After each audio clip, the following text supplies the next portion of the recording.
The Dumpstead is a crazy, over-the-top, lightly horny, always funny TTRPG podcast that is streamed live on Twitch. Some strong themes may be present. Viewer discretion is advised.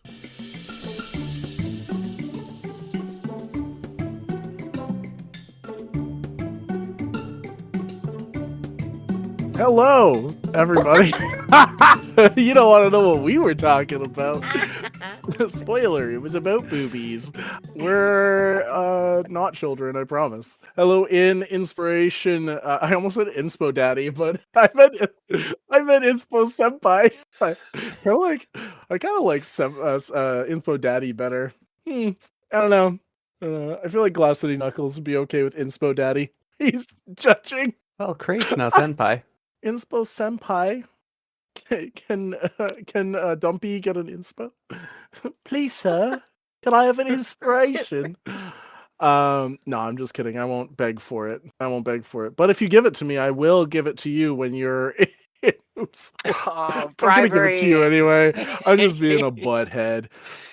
All right, guys. We gotta impeach the Dumpie Master. He's no, don't impeach. Well, impeach the Dumpy has a play on words, so maybe I'm okay with it. I don't want to. Let's not go down that road anymore. He's just players only. Rude. Oh, he gave one. He's given one. Inspo Daddy coming in with peanuts. So no, I'm just kidding. Oh, he did too. Do not insult our Inspo Daddy. Glass City Nucky. Glass City Nuckies. What? Glass City Nuckies. Are we all drunk? Why Sorry, did I get giggly? I was so not giggly before this, and now I'm giggly, guys. I'm just excited. It's probably all the drugs. This makes sense. It's definitely all of the drugs. Maybe I am chugging an espresso martini right now, so I can have a little bit of energy. So maybe that's giving me the gigs, the giggles.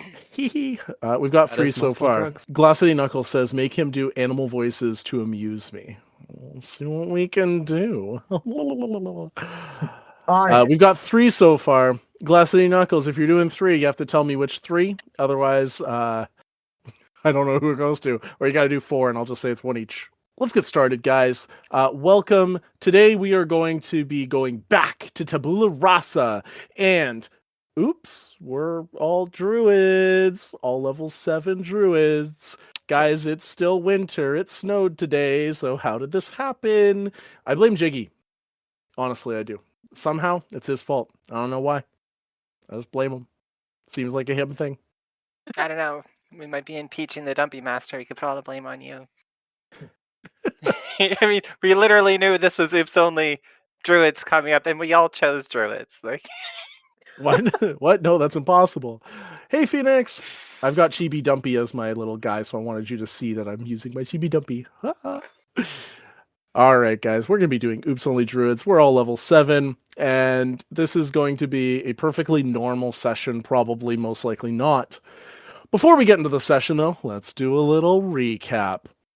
Last session, the wandering fighter adventurers in the north stumbled upon a big hole, which they jumped into. Did not solve any problems, got eaten by worms, and now the north has a worm problem. Last session was wild time.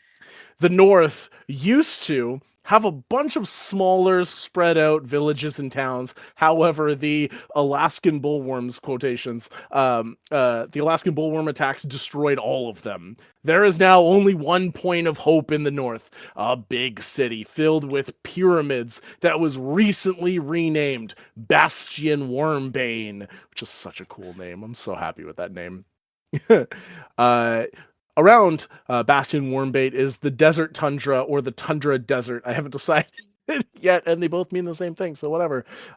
Where there are white dragons and frost giants who do help Bastion Wormbait and fight to keep the city safe. The Prime Minister and his cabinet, which are an upgrade from the days of old with a pharaoh and his advisors, are still very separate from the rest of Tabula Rasa. However, there are many unique goods and magic here that does not exist elsewhere, and it is said that their fashion is peak. In the south of Tabula Rasa, Boulderlock's Castle Fist, and Inarada, which is in the center of Tabula Rasa, Inarada's new Pyre, have become quite friendly with each other. Boulderlock's clerics aided the moon goddess from her wolf curse by halting its progress. She was left with wolf ears and a tail as a result, so essentially we have a furry moon goddess now. Don't get too excited. The newly appointed Emperor Amane quickly put to work changing New Pyre's militant ways for a more relaxed, enjoyable lifestyle. She did keep a shogun, someone with compassion, a guy named Joe. Yeah, Master Joe, as he was known Master as Joe when he took Bateman. up his position. Yeah, Master Joe Bateman. She also created the Ronin Guild, a secret guild that performs missions in stealth. Technology advanced over the years, and magic began to even seep into the new machines that were created. Most importantly, railroads began to be built, and thick, heavy machines that would travel through and connect places, transporting goods and services. Boulderlock's 5 cities, and New Pyre, as well as many of the cities within Inarada, all got put onto this grid, except for one. It has been 1,791 years since the fighters lost to the worms, and 3,680 years since Empress Amane took over New Pyre.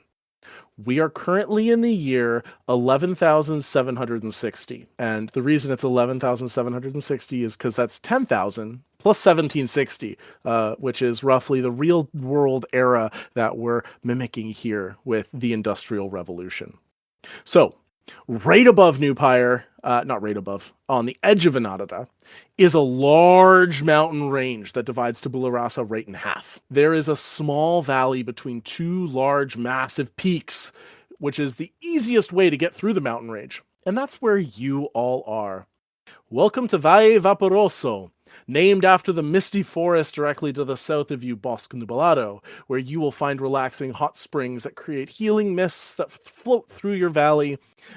Valle Vaporoso is a simple, quaint way of life amidst a changing world. Some of the drow from New Pyre moved here and live inside one of the peaks, Pico de Agua. And they revere Khonsu so much, the dark side of the moon god, that they became the Shadar Kai, who perform their tasks mainly at night due to sunlight sensitivity. They did create large floppy straw hats that they wear when they go out in the daylight, however. The houses built here are very large, as most of the population here are centaurs and furbolgs, but the houses are just simple stone work.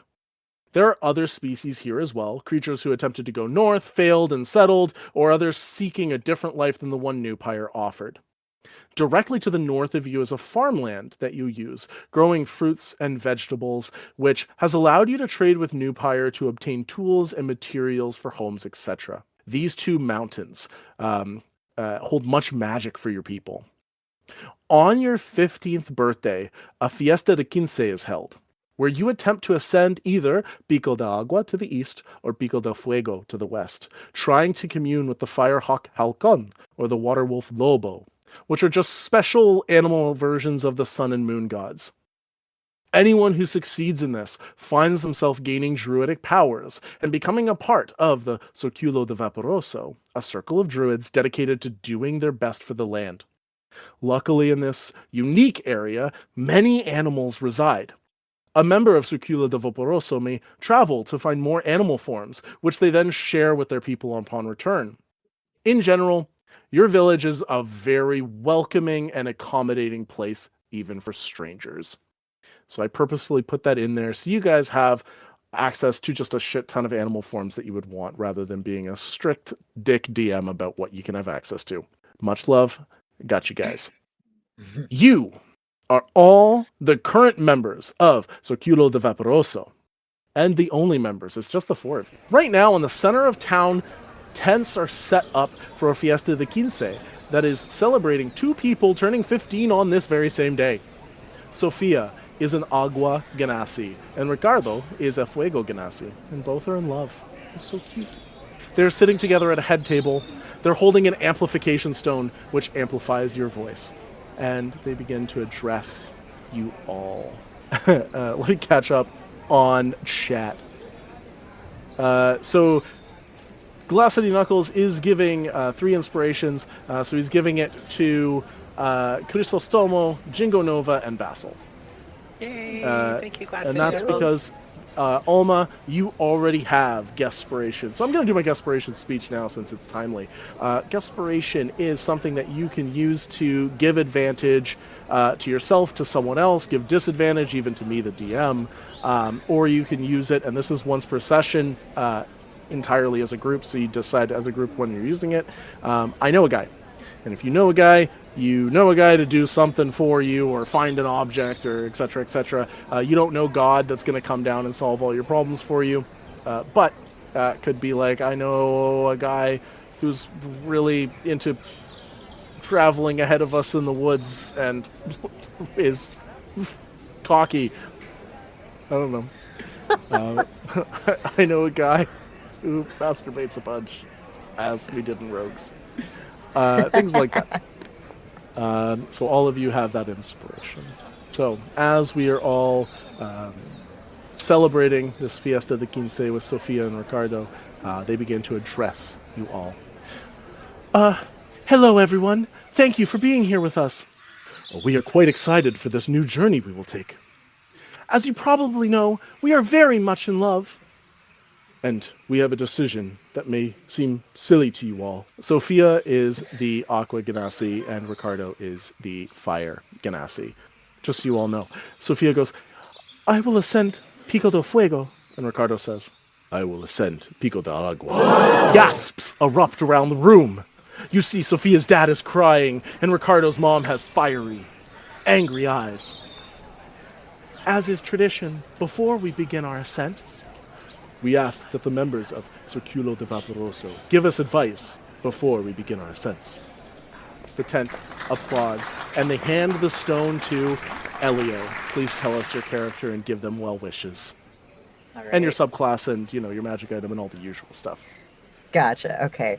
So you are looking at a centaur named Bassel. He's a Circle of the Land druid, and he carries a staff.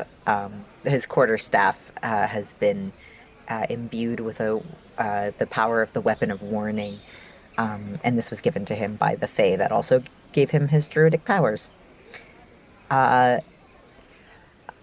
Sofia and Ricardo, I will say, my advice to you, if you feel lost, listen.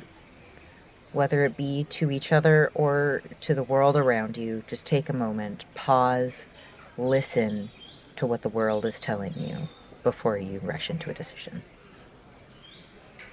Ricardo is looking in one direction. He goes, what? Sofia smacks him and says, we'll listen. And then the stone that amplifies voices is passed over to Jiggy. Hola, ¿cómo estás? I am Jiggy, but I'll be playing Chrisostomo for this evening.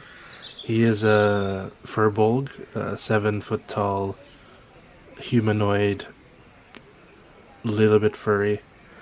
It is a Circle of a Moon druid. He's dressed in simple, like a tunic and kind of pants, cocky pants that are cut short. He's barefoot and really tries to be one with nature. He's using a barrel as a backpack of sorts to put all these things. And during one of his travels to Bosque Nublado, the hot springs, he was experimenting with wild shape forms that can swim, and he tried to go as deep as he can go, and he found a place in the hot springs that was actually quite cool and soothing, and he collected that water, and he uses that as like a greater healing potion. And as he holds this stone, he laughs to himself and says, listen was supposed to be my advice as well. But to add to that, my advice would be to breathe. Not just practically, as there is altitude up high in the mountains, but in life and in nature, whatever shape you end up becoming. It is always important to not forget that you are alive and that you have to breathe. And I just tossed the stone to the next person. You see Sophia's nodding wide-eyed, taking in all of your words. And Ricardo smacks her on the back lightly, and she goes, exhales deeply. And the stone gets thrown over to Kristi. Kristi, who we playing today? What do you mean, Christi? I'm Jingo Nova. You must have me confused with somebody else. I'm a druid, Circulo de Wildfire, and my race is reborn. I used to be a wood elf. But yeah, the whole story behind that is one day, and this kind of leads into my voice and the magical item. I was 14 years old and I was born to bards. My parents were bards. And they were tremendously disappointed in me. They said, Jingo, you've got no charisma. You've got no soul. And it hurt. It really hurt. Deep down, I'm a raging ball of inferno. So I went on an adventure when I'm a 14th year old before I was 15. And I went, traveled the land to go find myself and found myself at a port town where I met a traveling band. And I went to them and I told them a story and how I was all sad, and they got me to play music for them. And as usual, I couldn't even hit a note properly. And as I was playing, the band's leader, he went up and grabbed me lute and moved it a little bit to the left, and magical music came out. Turns out I'd been playing the lute 1 inch to the right too far. So that's why my music was bad. So I joined the band who was named the Jingos. My real name is actually Nova Star. My parents thought I was going to be somebody, a new star, but turns out I didn't get quite famous yet anyway. So anyway, we go on the ship, and while we're on the ship traveling to New Pyre, this demon comes up to us and he goes, you guys think you're pretty hot, do you? And we're like, yeah, well, we're the Jingos. The Jingos was the original name of my band. Anyway, so the demon's like, well, I bet you this golden lute, which guarantees fame and fortune against your very souls, that I'm a better musician than y'all put together. Mind you, this is the Jingos' first time ever performing together in a few jam sessions. So we all line up on stage on the top of the boat, and the first note comes out and it sounds magical, echoes through the heavens, echoes across the land, through the boat, or through the ocean. Just beautiful sound.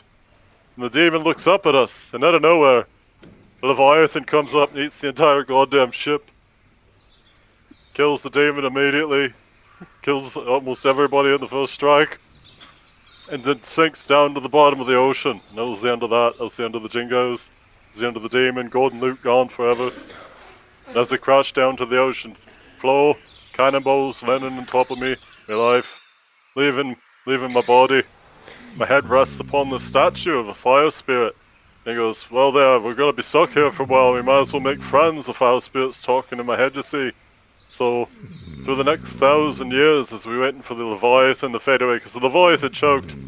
Turns out he was a stupid Leviathan named Larry, and he choked to death on the ship when he came up. All the other Leviathans used to tell him, you know, Larry, gonna watch your blowhole. And honestly, I don't know if the Leviathan drowned, or choked, or whatever. I'm not a Leviathologist. So, either way, he's dead in the bottom of the ocean floor. Thousands of years passed by. As the Leviathan faded away, the ship faded away. Salt water burned my eyes, but I never died. The statue kept me alive, it did. So then, as the statues get ready to fade away, after thousands of years, made of gold, the spirit tells me, he says, Jingo, that's your new name now. Take it to honor your band. As they're fading away, I'll be able to free you. And when I fade away, you must come find me again. Do your Fiesta de Quince, come up the mountain, and when you get there, I'll meet you there, and then we'll be reunited again. We can form a band. You see, we wrote 10 hit albums over the 1,000 years in my head, and we're gonna perform them together someday. On my way back, he leaves me a map to find me magic item, the boots of no noise or whatever they're called, something that allows me to walk. I don't remember the spirit be able to tell you. Come back. Obviously, several thousand years past my 15th birthday, but I haven't aged a day. And then I was reunited with the fire spirit. His name's Flavor Flame. I don't quite get that joke, really. And that's how it all happened. And my advice to the married couples, first of all, don't don't let an elf like myself ramble for 3 hours at the start of your wedding. And the other advice would be to be patient. You know, you can't always find yourself on the first day. It took me thousands of years to know my direction, my path. So that's my advice to you. They look at each other with very confused eyes and they go, "We're not married. What? I thought this was a wedding. We're 15. We love each other. We're going to get married one day for sure. We're Well, each but other's definitely first loves. That's how it Take works." your time. You know, don't be like me and get stuck in the ocean for thousands of years. Your head on top of an uncomfortable statue. Take your time. Take your Okay. time. All right, we'll take our time. Sure. And the stone gets passed very slowly off over to Alma Knack. Zira, our guest Zira. Zira, you might remember from the Ashwood Warden, and a couple other one-shots that haven't made it over to the podcast. But the Ashwood Warden is the main one that Zira was in. Zira, who are you playing today? Today, I'm playing Alma Knack.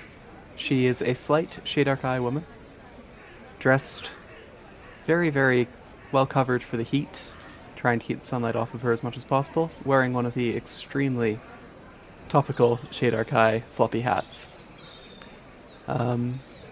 She grew up under the mountain Pico del Agua in a small cave system, got a little bit sick of passing out in the various pockets of mine damp and horrible gas that you get when you're too far under a mountain the entire time.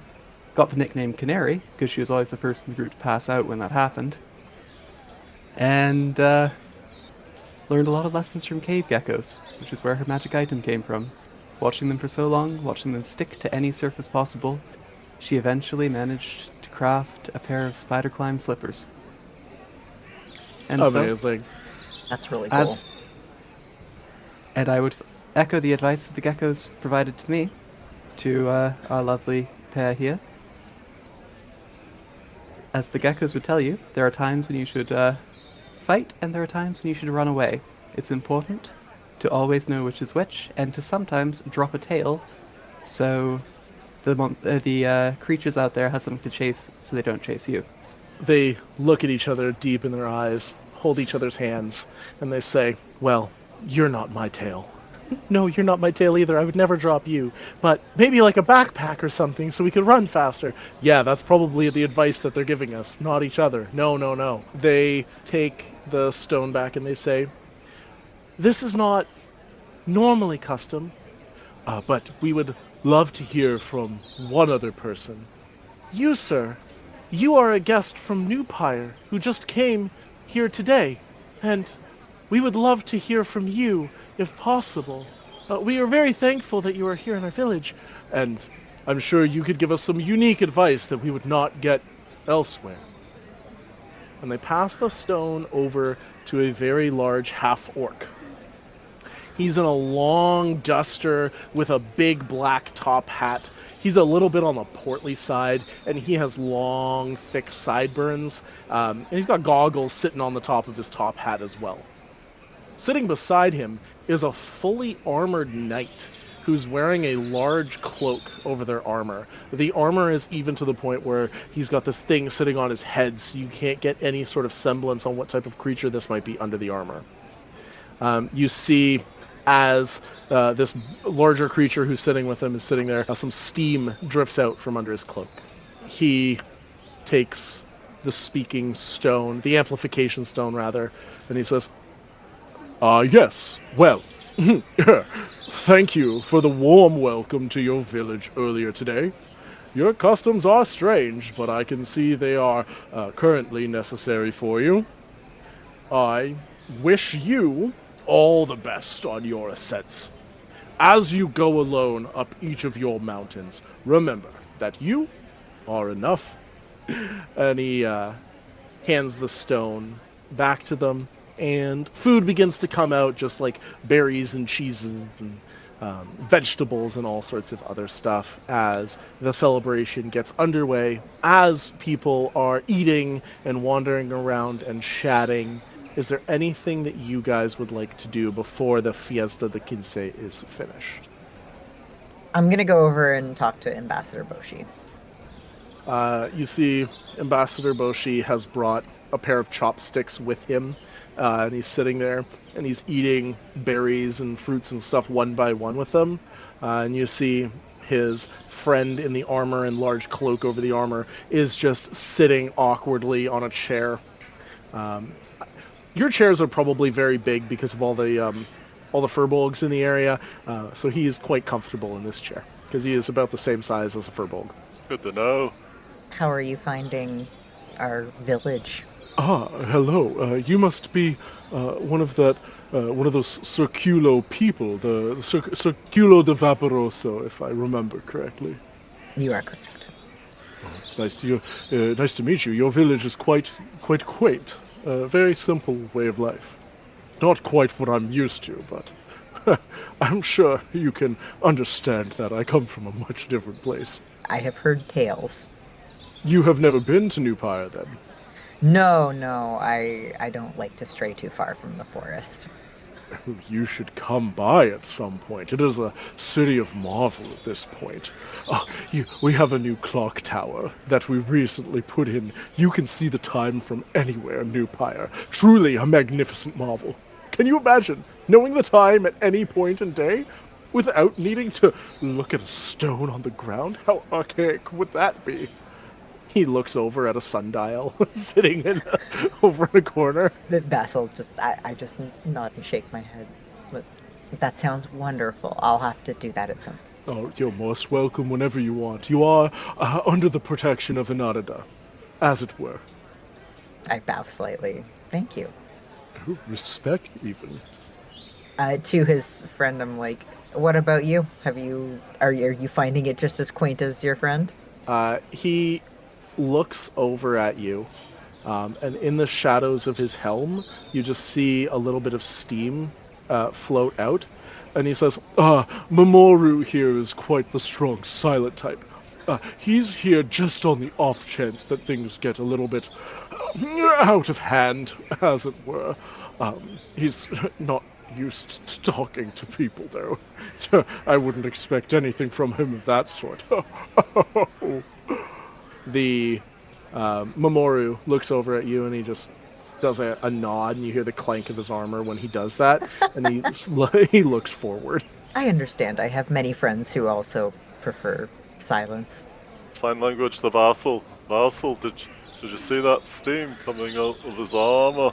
I'm gonna nod slightly, while kind of like subtly making eye contact with Jingo, just to... It's bloody wild, that is. Something's up. Anyway, enjoy, is he like drinking or eating something?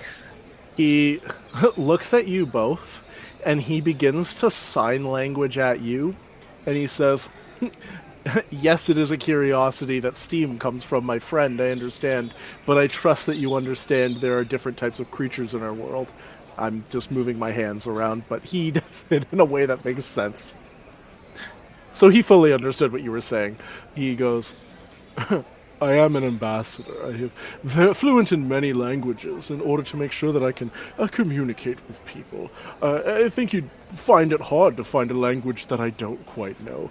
Common sign language, though? Of course I know it.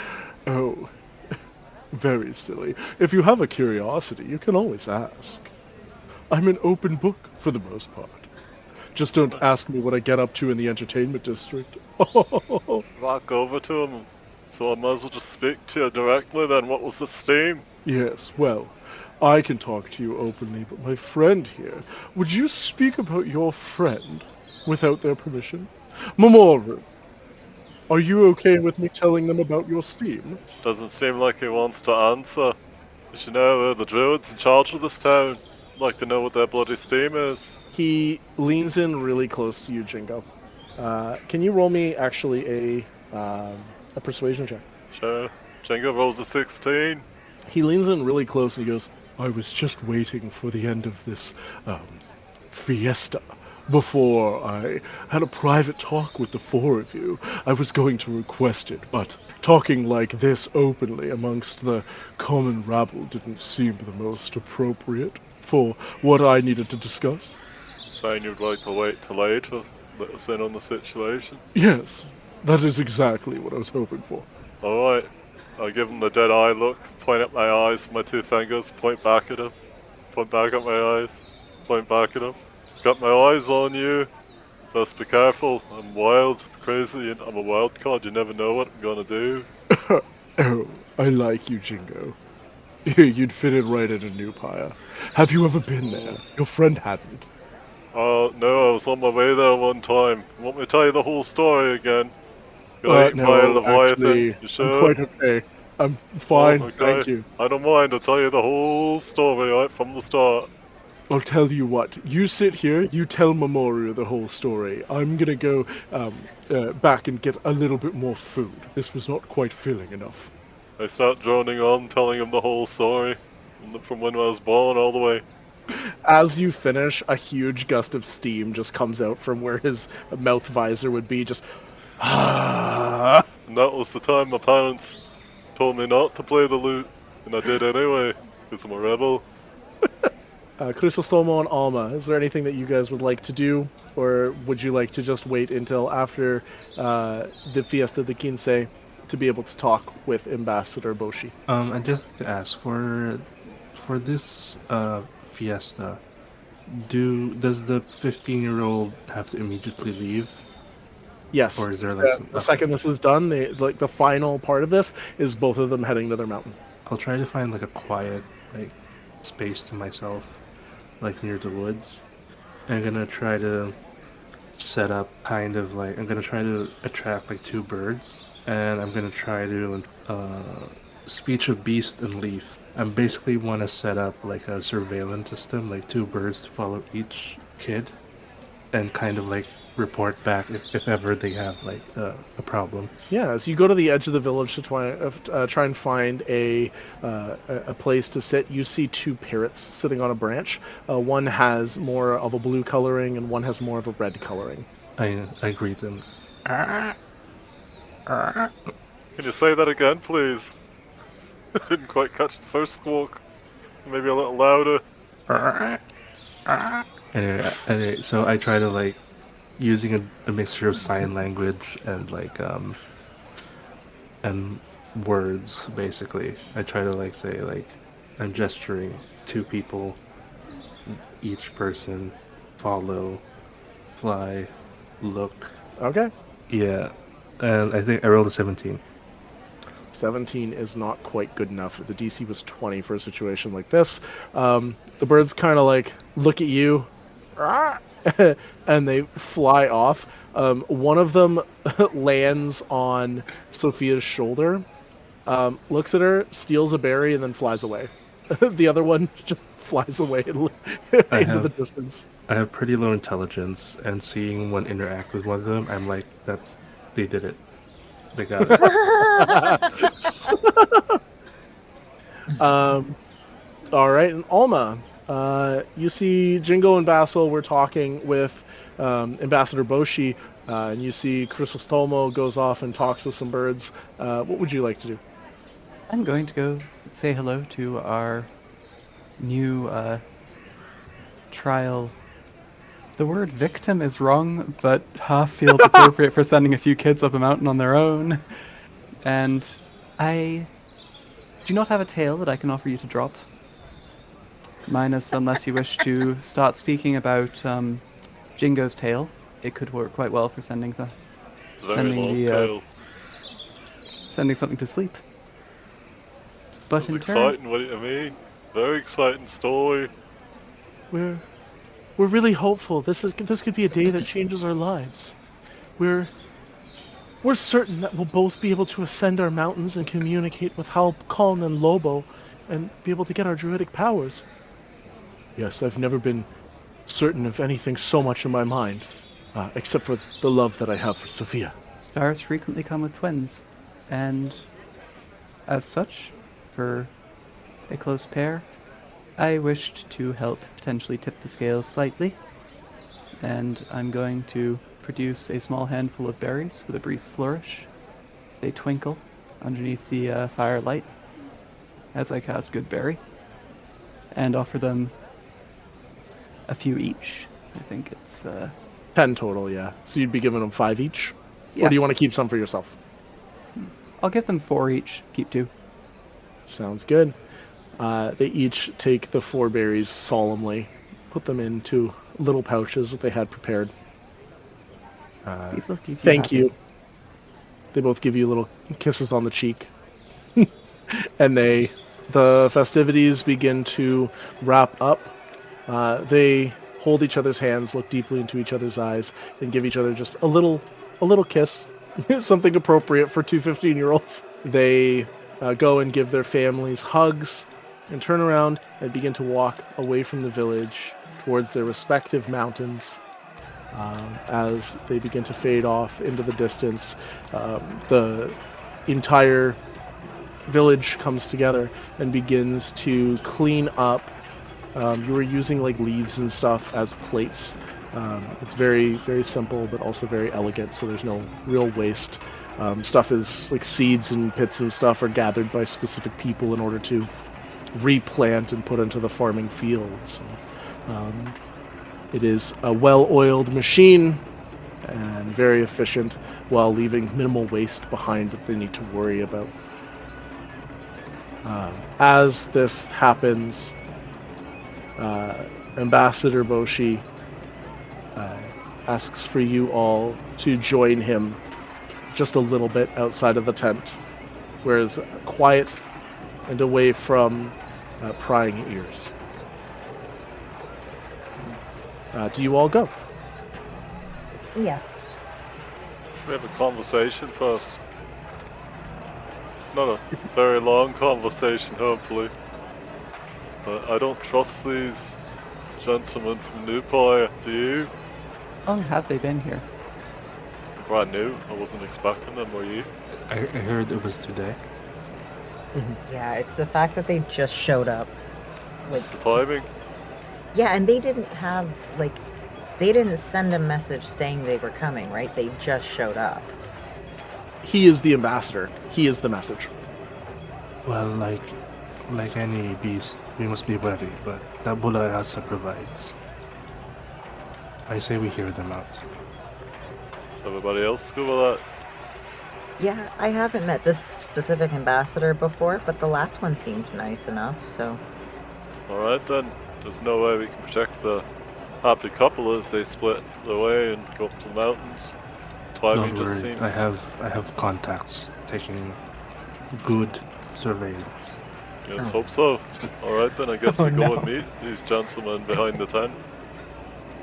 You see a parrot. It just lands directly behind Chrisostomo. Goes, "Ah, hungry? Ah!"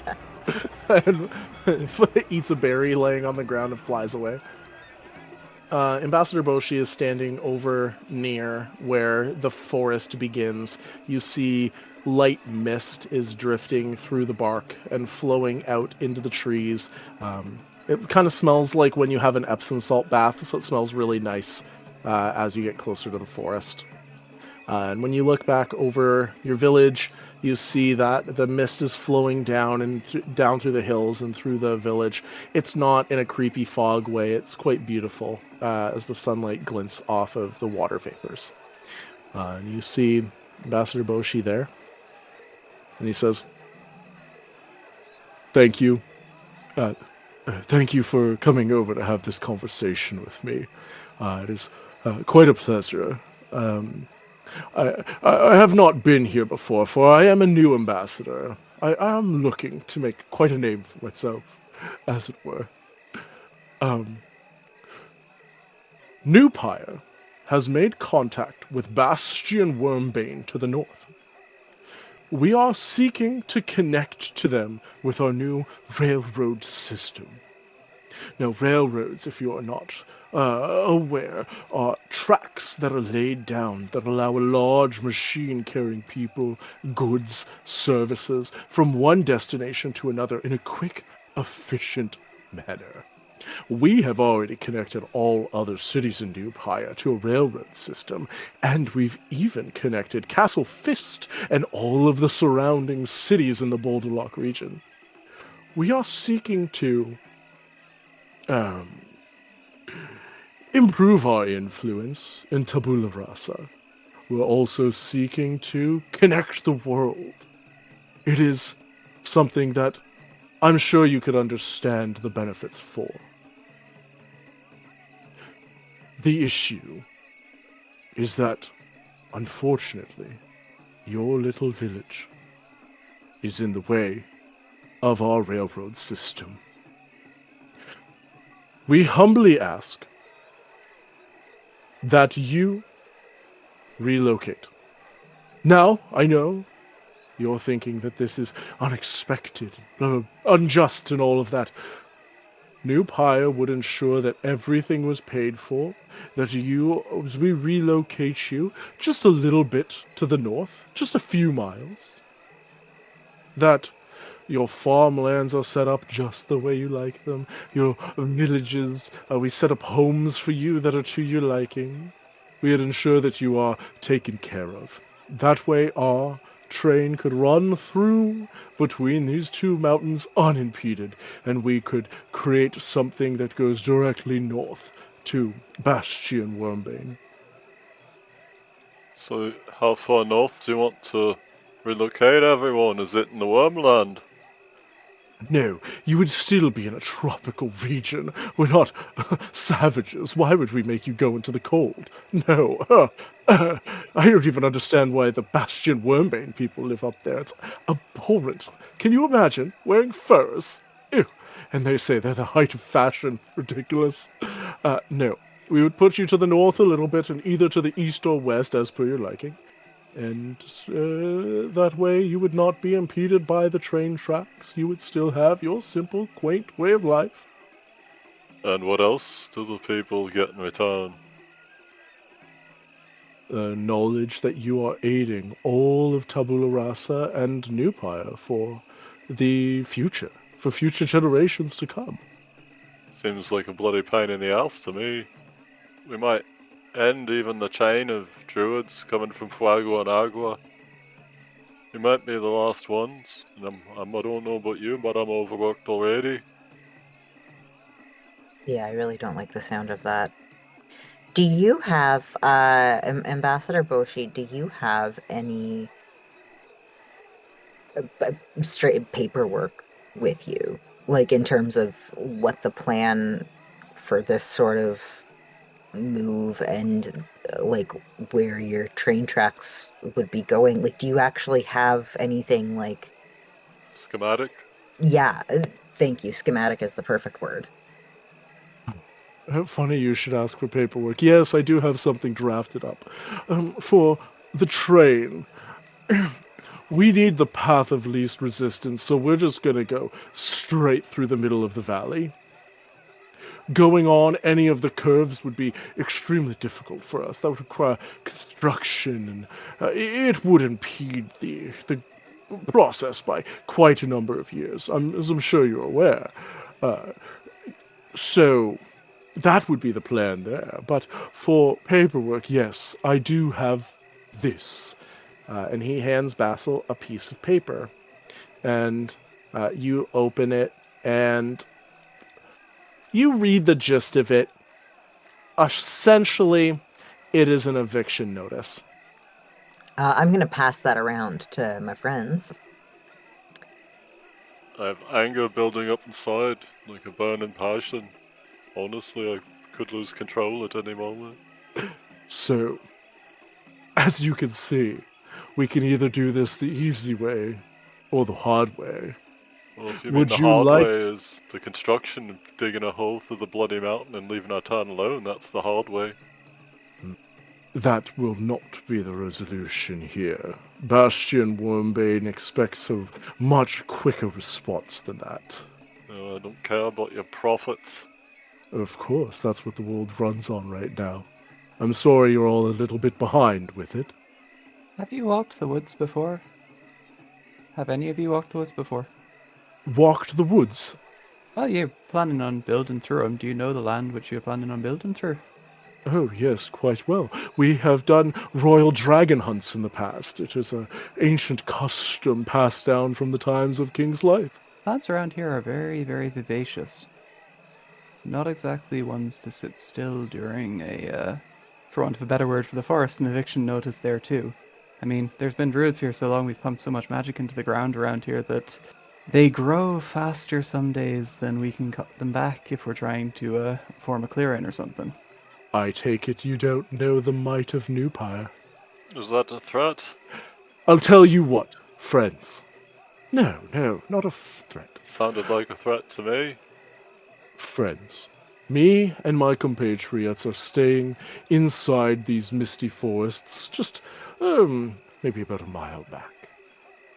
I shall go and retire for the evening.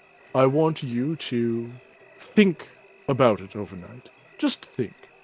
And I require an answer by tomorrow at noon. Can you let us know where you're staying, please? Exactly where? What's the address? I shall be here tomorrow at noon. Oh no, we need to know where you're staying. We're going to give you an answer tonight. I shall see you tomorrow. Did you leave? He smiles at you. He tips his top hat. Try not to laugh. Stop it. I cannot. Before you go, Ambassador, Yes. you ask what is hard. You say that you talk about the might of New Pyre, but as Druids, we appreciate the might of Tabula Rasa. You say you want to carve paths through the countryside. I think about it like a metaphor. Both predator and prey carve paths through the forest, but forest fires come. Thunderstorms destroy in thousands of years. We are all dust.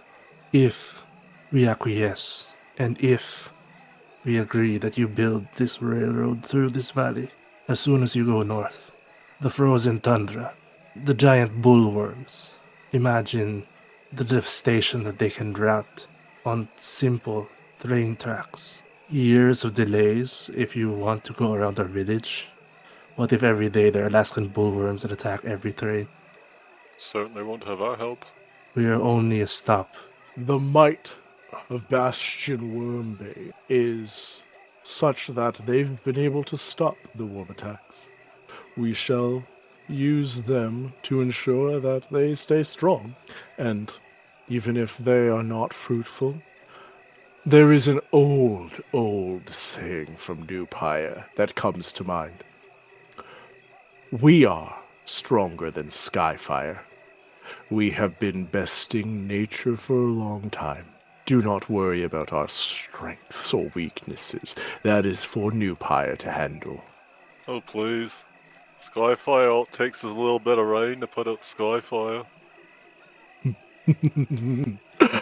Ah, yes. I shall let you discuss and come to me with your answer, whether you would like our assistance with the move or not. Come, Mamoru. And he turns with a swish of his duster and begins to walk into the vapors of the forest, with Mamoru taking heavy steps after him. Honestly, I just want to, observe Mamoru as he walks away. Sure, roll me insight. I say we go burn his fucking house down while he's sleeping. That's a dirty 20. You hear a light whirring as he steps, and you do see some steam under his cloak as he takes his steps. Yeah, I look at Jingo and I'm like, I mean, honestly, if we want me to call a little bit of lightning, I could do that. It sounds like he's threatening us is what he's doing. So, to me that's war. Well, our job is to protect the town. Can you see the rage on my face right now? I can feel it in your voice. Now I'm concerned about the two kids that went up in the mountain. I think we should, while everybody's partying here, we're having this big get-together, we could tell everybody in the town right now, get them prepared. I don't want to tell them right this second. My gut feeling is saying that we might be able to figure something out before dragging the entire town into it and worrying everybody. Well, we got till tomorrow to give them an answer. I'm bloody worried. Look at me. It's full of worry. My worry is if it comes to a fight, and if we, let's say, if we get rid of whatever delegation that arrives, what's stopping New Pyre from sending thousands more? I bet you they're already prepared to do so. They've been planning this for quite some time and they just sprung it on us. I bet you, because they want the answer tomorrow, they plan on acting. If we don't give them the answer that we won't. And the two youngins going up to the mountains, they're going to be gone for days. By the time they get back, we could already be at war. We have an advantage though, a strategic advantage. We nullify the numbers if they try to pass through the valley. They may be mighty, but if they try to squeeze through town, all of them, we could take them out in one fell swoop. Are you suggesting the Spartan tactic? I love that. That's so funny. That's right. I kick a guy down a hole. Give it all cool. If we wait 8 hours and choose our spells wisely, we can summon 100 birds. Dungeon Master, how far away is the closest worms? Very, very, very far. You guys are still in like the equator area, and the worms would be. It would be like traveling from Mexico to Canada by foot. Well, heck, there goes my plan of riding a worm around in the battle. So many options. A lot of different options. Yeah. Yeah. Remember when I told you the session was very sandboxy? Yeah. Sadly, I didn't pick Beast Messenger as a spell today. Yes, indeed. Can we agree that we're not gonna hand the land over to them? There's no profit in doing so. It's a pain in the ass to move everybody. We'll probably likely lose the mountains where we make druids. Yeah, the other thing too, I say this as Bassel, that like they haven't. It doesn't appear to me, based on that conversation that we just had, that they have even bothered to try and think of another solution. They just figured out the quickest and easiest, huge quotation marks there, for themselves. And that's kind of where the thought process stopped. There's another alternative here. What's that They may now? have figured out a few solutions, and these are the ones who decided to be the go-getters trying to find a new pathway through the mine, who then bring down half the mountain upon themselves. We don't know how behind this plan New Pyre is. We also don't know how many people are at that little camp they're running in the woods. If there's only the two of them, if this is one new ambassador going to make a name for myself out here, then the woods are a lot more lonely for 2 people than for 200. We're 4 druids. We could sneak up on them very easily, use the creatures of the forest to listen in. Get a better lay of the land, perhaps. That's a good idea. Also, Very excited. just something that I noticed. I don't know if you guys were paying much attention to that weird steam guy, Momoru, or whatever he was called. Call him Steamy Joe. Yeah, Mamoru. there's a sound when he moves that sounds wrong. Like mechanical, I guess, would be the best way to put it. But okay, I'm not convinced there's a person in there. I'm not gonna lie. I agree. Nobody farts that much. Yeah, especially you can't really usually see the fat when somebody farts. But he farts out his neck apparently. Which is bloody strange. Also, the farts smell too clean. To speed things up a little bit, I'm going to go in order and ask you all what you want your course of action to be. Alma, what are you thinking you want to do? I think my main option here would be to try and figure out what we're dealing with here. So taking a midnight, or maybe not midnight stroll, and seeing who all is at their camp. All right, Bassel. I think checking out the camp is the right move. Chrisostomo. I agree. But a couple other things I wanted to do was somehow contact the 2 children. And then also a contingency plan for tomorrow is to have a way to evacuate everyone to the mines of the Shadarkai in case things get drastic tomorrow. All right, so scope them out, but before you scope them out, get an evacuation plan and try and find a way to contact the kids on the mountain. And Jingo. Everything Christo says, though, I think that while we do have everybody together, I believe we should let them know. But don't inform people of a plan to go surveil the area. We'll leave them all in the dark as what we're doing. But also finding a way to get the two young'uns to turn around. They could be walking into danger if they don't stop now. I would also like to put a third option forward, because I love overcomplicating things. After all, there's 1,000 stars in the sky. If the young'uns are going up to see the gods on the mountain, you know who is often very helpful to talk to at times like these as well? Gods in mountains. Gods in mountains. That sound good to everybody? Alright, so how are we going to communicate to the kids? I'm pretty fucking fast. Do you want to catch them? Who else here is fast? I'm pretty fast to no run. I can turn into something fast. So, how about you two go opposite directions, warn the kids? And myself and Alma here will let the town know, though not give every detail in case somebody's listening in. But I think we're all agreed we're not going to surrender our town. There's one thing which might be helpful. I do know the mountains pretty well, considering it's where I grew up now. I might be good for tracking down one of the young uns as well. Jiggy might, or Chrisostomo might be good for the hiding and the sneaking part, because that is not my forte. Not one bit.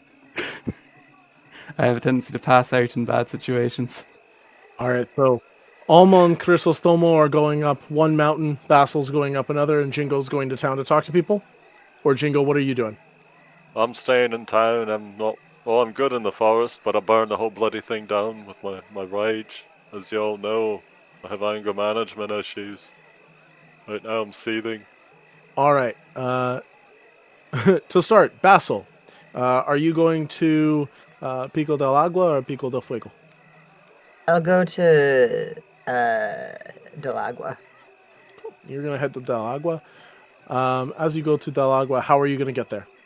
I mean, I'm a centaur, so I'm like galloping to. You're also Circle of the Land, so I think you don't, difficult terrain does not impede you, right? Correct, yes. Okay, so you're going to Agua. You go taking off towards Agua. And then Chrisostomo and Alma, how are you guys going quickly? I can turn into a war horse for 3 hours. Nice. So that's 60 feet of movement. Or if you want to be stealthier, I can do a dire wolf that's proficient in stealth. It's only 50 feet speed per movement, but I can dash. I was looking at giant goat. Although it's 40 feet, they're normally pretty good on a mountainside. And going straight up a mountainside if you watch them at the right time of the year. All right, Alma. Sorry, Chrisostomo. Pick an animal. What are you changing into? I didn't quite pick mountain goat. You're going to do mountain goat? If you'll allow that. It's not on my list. I'm okay with that. That's fine. Okay. Cool. We always knew Jiggy was the goat. Alma, are you riding Chrisostomo, or are you going beside them as something else? Or do it in another way? There, if Chrisostomo's a giant goat, I could ride. That would be a grand old idea, wouldn't it now? I mean, that is a bloody big goat. Gotta get a bloody picture of this. It's gonna be amazing. All right, Bassel the centaur running in one direction towards Pico del Agua. Chrisostomo turns into a giant goat. Alma hops on, the other direction towards Pico del Fuego. And Jingo, you head into town. I do. What do you do in town? I go and walk right where we had the ceremony where people are drinking now. Grab a little wine glass and I tink it with a fork. Ding ding. Ding ding. Hello. Everybody can have your attention, please. Ding ding. Can you roll me persuasion? Okay. I got a 10. A 10. Some people turn to look at you, others are heavily invested in drinking. It is common around the night here to start having a bunch of tropical fancy drinks. Definitely in the mines, one of the things that you do is make alcohol. So the nights are full of drink. So some people are drunk and kind of rowdy, but you do get a handful of listeners. Everybody, pay attention, please. In order to draw more attention, I draw Flavor Flame on my hand. Get him to scream at everybody. Flavor Flame. Hey everybody, it's me, Flavor Flame! Listen Flavor up! Flame. How about you roll Persuasion, Flavor Flame? I'll let you roll with advantage. Alright I'm then. helping you out. Well, you should have given me that, it got worse. Yeah! Flavor Flame, you're not drawing many people. Why did you summon me in a glass of beer? Oh no! Oh, it's like, oh, I thought this was champagne. Anyway, at least it wasn't urine. People, we've got some bloody dreadful news. A couple people are like inching closer. Oh my god, it's Jingo. Jingo. He's probably gonna tell a really long story, but we should listen. That's right. I'll try to keep it, under 2,000 words or less. So, New Pyre just had words with us. Told us if we don't surrender the land, that they'd come through and take our land by force. They want to run a bloody trade through. They want to disrupt our way of life and move us all north. We only have till tomorrow morning to make a decision whether or not we get relocated for free or they're going to attack us. For everybody's safety, it might be best. Unless you want to accept them, which we don't recommend because we wouldn't be able to make Druids anymore. So we need people to make a decision. Should probably go somewhere in a defensive area where they can't hurt you overnight. So by the time morning comes, I don't think they're going to get the answer they want. We'll probably be under attack by bloody New Pyre. We're going to go find out more information, but time is short. Yeah, listen to Jingo! That's right. Pay attention, everybody! Don't make me break out my lute. Play your little song. Bring the fire!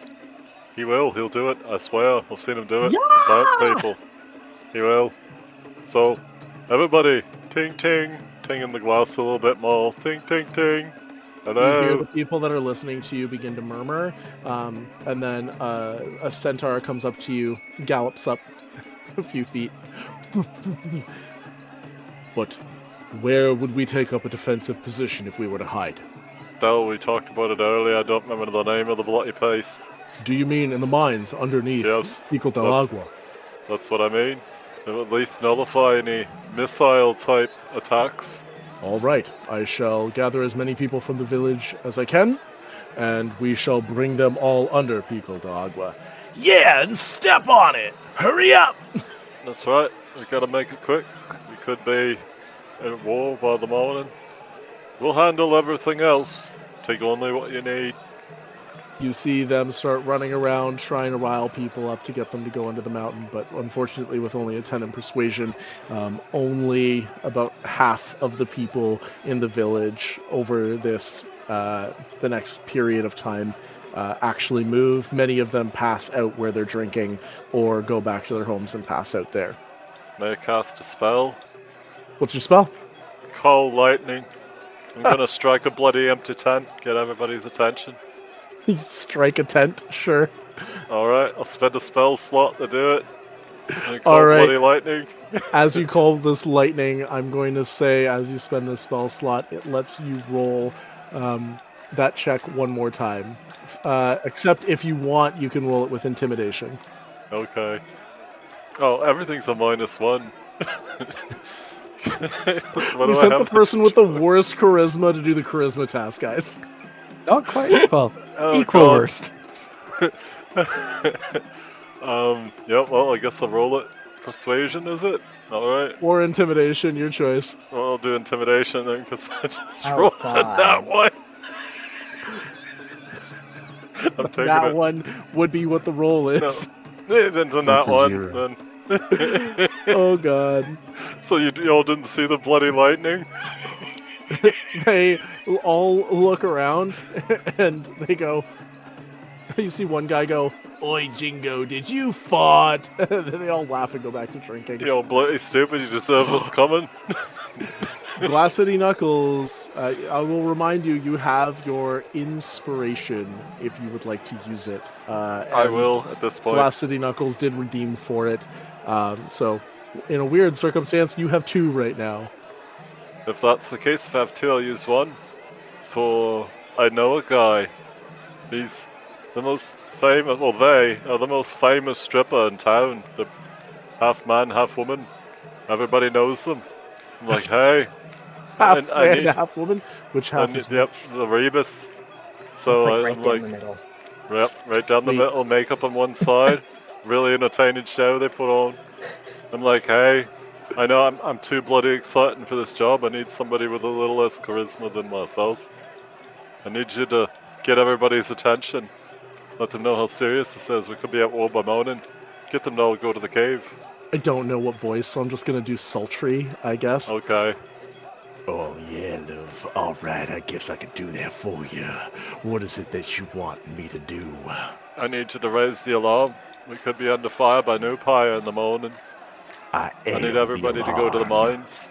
They strip completely naked and put a flashing light on their head. And they go running through town, bits and bobs flying all over the place. Trying to gather people up. I'll say that gets most of the people, but there's still probably about 25% that have not successfully made their way out of the village at this point. We can't save everyone. I've done my part and I'm willing to pass it over to my comrades now. All right. Jesus Christ. We go over to Bassel. Bassel, you're going running up this mountainside. Can you roll me survival? Because you're trying to track, right? Yes. Come on. Okay, well that was 8 total. Actually, you know what? This is important enough. I am going to use my inspiration and roll that again. You got it. That's a 20. That's a dirty 20. Dirty 20. You run, and Ricardo, who is heading up ahead of you, is walking. He's taking it slow. He's making sure that he, breathes, has patience, all of that stuff. He's already considering dropping his bag and just using his pockets because it's a little heavy, because he needs to get rid of the tail, as it were. And you catch up to him, and he goes, "Oh, Bassel, what's going on?" Hey, okay, so there's a bit of an issue. That ambassador, Boshi, and the person that he's with, they're not just here for a friendly visit. They're here to see if we will, go quietly and move the entire village. So, I know that you already have a really, really important job that you're doing right now, but unfortunately, I need to add one more thing to that job. Oh, okay. I need you to bring this to the goddess and ask her if she would be willing to help us. He salutes you and says, "I'll see what I can get Lobo to help us with. Thank you for trusting with this, me with this, Bassel." Thank you for being someone that we can trust. And I kind of I don't know, shake his hand or whatever it is that we do. He shakes your hand. You grab each other's forearms. It's really cool. Sounds good. Yeah, grab the forearm. All right. Thank you. I'm going to get back to the village and see where I can help. You see he starts to head up the mountain as quick as he can. As you turn around to head back down the mountain, you got a 20 on survival. You see something on the mountain that stands out. Before we discover that, we cut over to Alma and Chrisostomo. Hey, your face, you're like, "No, I want to know what it is." I am being patient. I am being patient tonight. Both of you can roll survival, and we'll take the higher of the rolls. 21. Oh, Jesus Christ. 22. Oh, my fuck. Nice. Well done, comrades. So I had that kind of look. At around the same time as Bassel is talking with Ricardo, you both catch up to Sophia. Sophia turns around and goes, "Oh my word, a goat and Alma. It's probably Chrisostomo. That has a Chrisostomo look to that goat." I'm never quite sure what it is, but I do admit, a personal leitmotif. Yes. Well, Alma, as the one who can currently speak, and Yes, I should probably do the communication, unless you can speak goat. Which I don't think you can do yet. Please speak goat. I want to hear Jiggy talk like a goat. yes, Jiggy, please give us your goat impression. Oh, you can do better. I can also do sign language as the goat. Oh, you can sign goat. That's really exciting. With your hooves. That is going to Bloody make finger marvelous. spelling difficult. Oh my god. Morse code, but with hooves. Tap, tap, tap, tap, tap, Oh my god, that's even better. That's honestly better. Anyway, why are you chasing me up the mountain? Did I fail? Did I do something wrong? Oh no. You see, well, the spirits have seen it fit to give an extra layer to your task tonight. This is a burden which I do not wish for you to worry about on your journey up. The town is in a little bit of danger, and as someone who wishes to become a druid and a protector of it, I would like to entrust you part of the task to protect the town as you travel. Oh, all right. Anything for you. It is always appreciated. The enthusiasm of youth is a wonder to behold. You guys are my idols and my star and everything that I aspire to be. Why would I not do anything that I can to help appease you? Well, following that guiding star, if I could ask you, when you're at the top, to entreat Falcon. Halcon, H. Halcon, not Falcon, despite being a bird of prey. I get these things mixed up sometimes. I did grow up on the other mountain. Okay. I get it. Could you entreat Halcon to give us his aid and his guidance in our time of need, as New Pyre does threaten our town at this time, our town and our way of life, and our devotion to him. I won't even ask for details. Off I go. I will provide you every single detail that I can. You guys talk about details, and then she goes running up the mountain as well. She goes, lose the tail, and she throws her bag behind her. Alma and Chrisostomo and Bassel, as you all begin to head down the mountain, something catches your eyes. Since you all got above a 20, you assholes. First, Bassel, with the lowest of the rolls, you see a footprint in the dirt. However, this footprint stands out because it does not look like a shoe. It looks like nothing you have ever seen before. It looks like spikes with a foot, except very large, larger than what a normal foot would be. You're used to the hooves, you're used to furbolg feet prints, like what Chrisostomo leaves, but this looks like a foot with spikes that hit in front of it. Kind of like what you would imagine from like a panther or a mountain lion or something like that, except for the fact that the foot pad looks human. Alma and Chrisostomo, you see a blinking red light coming from a bush. You know, there's a blinking red light coming from that bush.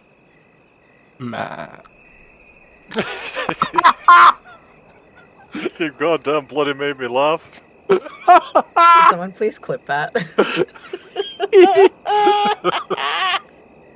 Wiser words have never been spoken. Oh my god, that's Jiggy. great. That was good.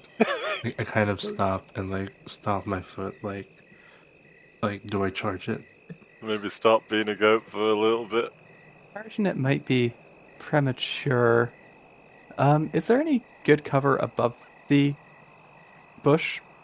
Is it near like a cliff or anything? Because we're in the mountainsides. No, we'll just say like this bush, like there's sparse bushes around on the mountain. It's thicker lower and then gets more sparse as you get up to the top of the peak. It is like jagged. There's some parts where you have to literally mountain climb to get up. But at the lower part where you are right now, it's just very much a steep hill. So nothing like super cover except for the fact that the bushes are cover themselves. So you're saying it's scraggly on the twin peaks, but on the bottom there's some sparse bush. Yeah, it's a pubic hair penis metaphor, essentially. If you need a gross description, sure. Thank you so much, Dumpie Master, for this. You're welcome. So you see the bush near the base of the peak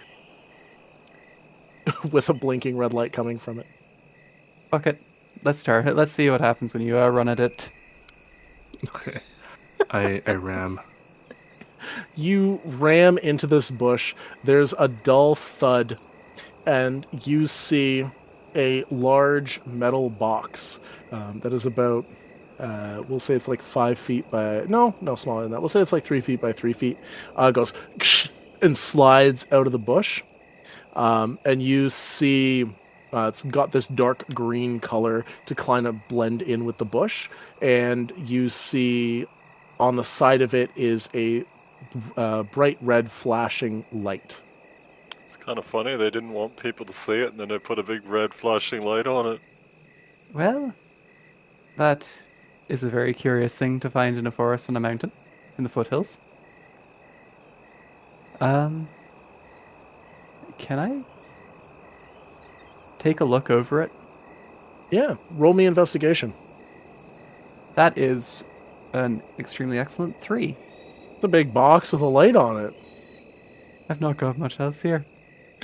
Chrisostomo, would you like to roll goat investigation? Goatstigation. Goatstigation. Ghostigation. Investigate. I like that better. Nat 20. A nat 20! Oh, nice. Yeah. Jiggy, you are currently a goat. Are you going to stay a goat? Oh, wait. Alma, can you speak sign language? I cannot. Amazing. Jiggy, I'm going to quickly message you what you notice, but because you're a goat, you can only communicate this as a goat. Okay. There, I messaged you. So how do I put this? That would have been simpler than what I was imagining. Throw it on the ground with your goat foot. Was Alma on me? Yeah, I can they hop probably down. got off to do the investigation, though. Okay. You see, you know that kind of dance where like a dog kind of like jumps around in a circle? Kind of like that, but like the front arms are like... Splaying out. There's no way to even describe that for a podcast listener. It looks like when a dog gets jumpy zoomies. And then after a second, I kind of take a hold of myself and kind of draw on the ground like a big fire, and like action rays that like splay out.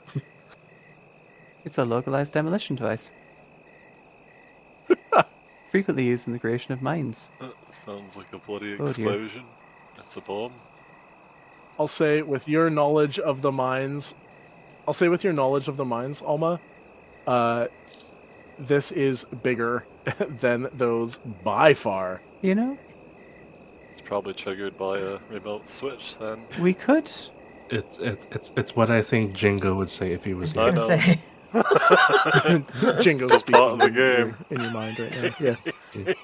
It's a persistent voice. You know, we could take this and give it back to them. Not necessarily saying they need to know about what they're getting back at the time, or if they're getting it back at all. But I in my head I say fuck it, and I shrink to regular Furbolg form, and I say, I can turn into an Allosaurus, and we can druidcraft vines and strap it to my back. how much does this thing look like it weighs? Probably good like 100 pounds. Sorry, no more than that. Probably like a good like 200-300 pounds. It's heavy. Allosaurus could carry it. But I'll Could a say Furbolg? like 2 medium creatures, you're going to take a really long time trying to carry this as 2 medium creatures. Although technically, as a Furbolg, I consider myself as a large for carrying stuff. Ooh. So Okay, I could I'd say carry maybe it do a strength as- check for me as a Furbolg if you want to try and carry it by yourself. Although, My strength is bad. It would So, also slow us I down can quite a turn bit into to an be Allosaurus. You turn wandering into the back like that. Allosaurus? Yeah. Can I get an Allosaurus noise from you? Did you cut out or Yeah. try one I more don't- time, but lean back a little. I don't want to. There are people sleeping in the other room. There's a reason why I'm quiet with these sessions, guys. Oh, I gotcha. It's alright. Jiggy, I love you. That was the best reason to not do an Allosaurus noise. I'll do don't one want for you to. guys. Okay, are you guys ready? Fair enough. I'm an Allosaurus. Okay, let's. Yeah. I like Jiggy's I better. couldn't resist. I love that joke. So fucking stupid. All right, you change into an Allosaurus. Druid craft some vines, stick this thing on your back, and begin to head down the mountain. Is that what I'm understanding? Yes, sir. Perfect. Bassel, you head your way back to town as well? To be honest, I would actually like to look at the footprint a little bit. Roll me investigation. 19. 19. As you're looking at this footprint, you start to look around, and now that you're paying attention for it, you see multiple of these. And they're all a little bit different. You're able to tell that these are not all from the same creature. However, the other thing that you can tell, just based on like the dust, how the dirt has dried over time throughout the day, that this would have came from way earlier in the day. Now, wind and stuff hasn't come through to destroy these just yet, so you place them within the last 24 to 48 hours, but not super recent. And they're not in the going in the direction that Ricardo was going in, right? You can see that they are going kind of like all around, and they're sparse. So, like, you're seeing them in some places, but not in others, because they might have climbed on rock or grass, Gotcha. where you're not Okay. picking up the distinct footprints. You do see them also heading down. All right, with that, I will continue down the mountain. To summarize, they were here within the last 24 to 48 hours and left. You head down. This entire journey and what Jingo was doing probably took the better part of like 3 hours. Like running to catch up on these people. They were already gone for an hour. Running back, trying to convince people of stuff. As you guys head back into town, Chrisostomo as an Allosaurus, you all meet up. And this flashing red light stands out. A lot of people have gone to bed. But you do see that there's a myriad of people heading over towards Pico del Agua to the mines to hide within it. Sorry, just remind me, Bassel, you went to Pico del Agua, right? Yes, I did. Cool, thank you.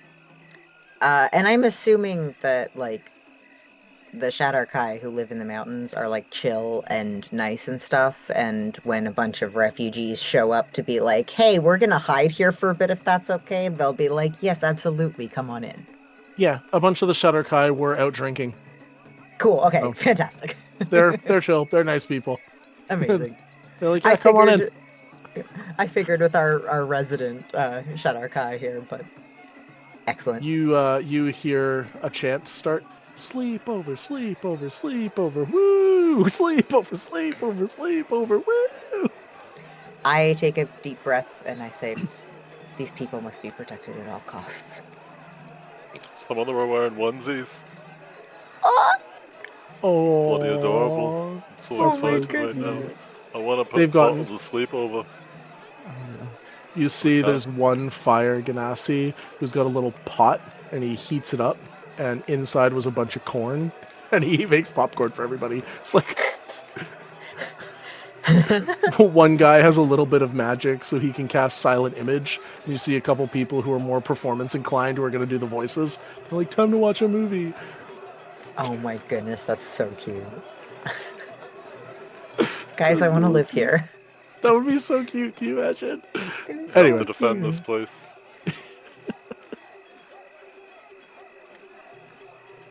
oh yeah, Probably. of course. They're all in kangaroos. Just some that are human. You see there's some that are Human Oh kangaroos. man. Oh god. A That human one looks kangaroo. like Sage Dankleaf. Yeah. That's really funny. You see the resident half-man, half-woman stripper who is wearing rabbit ears and a little rabbit pom-pom that's somehow staying on with no straps, goes heading in as well for movie night. Let's call him Richard. Yeah, don't think about it too hard, otherwise it falls apart. Yep. Just keep talking. That's just the pom pom. And as you all meet up as a group with this blinking red light thing strapped on the back of Chrisostomo, you all run forward into the village. The Circulo de Vaporoso hole once more.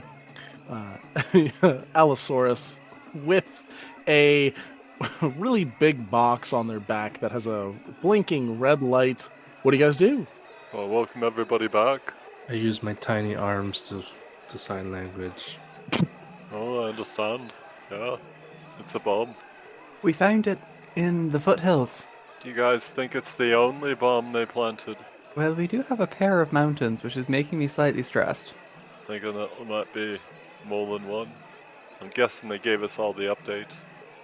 Yeah, can I investigate this box now that it's in front of me? Yeah, roll investigation. Cool. You climb up onto Christomo's back. Well, that was a 3 on investigation. The You're box like, hey, with a that's light. a red light. You see a light. That's what I said.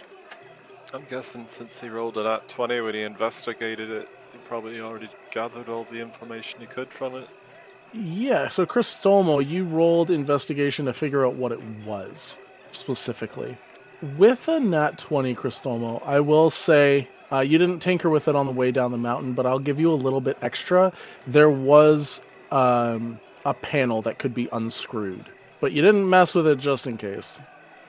Yeah, I only headbutt it as a giant. There's a dent on Stop that making me panel. laugh. So yeah, I gently set it down and transform back. If we want to disassemble it, Maybe we should disassemble it close to our enemy's camp in case it goes off.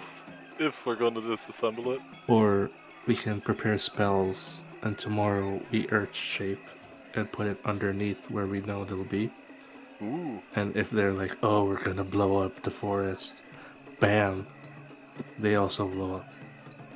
this is a very, very big boom box, for want of a technical term from the mines. How big are we talking? Because you said that I had some idea of metric. Yeah, I'll say it's like 3 feet. You're used to boom being like a brick in your hand. And that produces a decent sized explosion, so one which is this big is good for reshaping the landscape. Roll me history, Alma. I'm gonna go find a screwdriver. With a 12, pretty much you get what you just said. Yeah, it would be, it would reshape landscape. You don't know exactly how much this would cause, but Now, what we could do at a drastic level is potentially rescape the landscape at where the entrance to the forest is. I mean, like, block them off. Well, what do we get from New Pyre, really? Building materials? Well, I think we said we're gonna go and investigate, see if we can hear what they're gonna do. Perhaps it's like you said, this is one overzealous politician, and maybe not all New Pyre feels this way. So I'd make that decision after we do the investigation. Ooh, this reminded me of my mining days, and I want to see it go boom. I kind of want to see it go off too. I'm excited, can't you tell? alright, so is the plan to leave this near the entrance to the forest? So that way if they come this way, you might have it go off? How would you make it go off? I'm curious about that. Well, we haven't removed the panel yet. Do you want to take the panel off? I vote yes. I could have a fiddle with it. Who's got the best sleight of hand? I might ask the ever beneficent, good lord, dungeon master whether thieves' tools might be something which could be useful here for taking a mechanism apart. Roll me a sleight of hand check with your thieves' tools, and I'll give you advantage on the roll.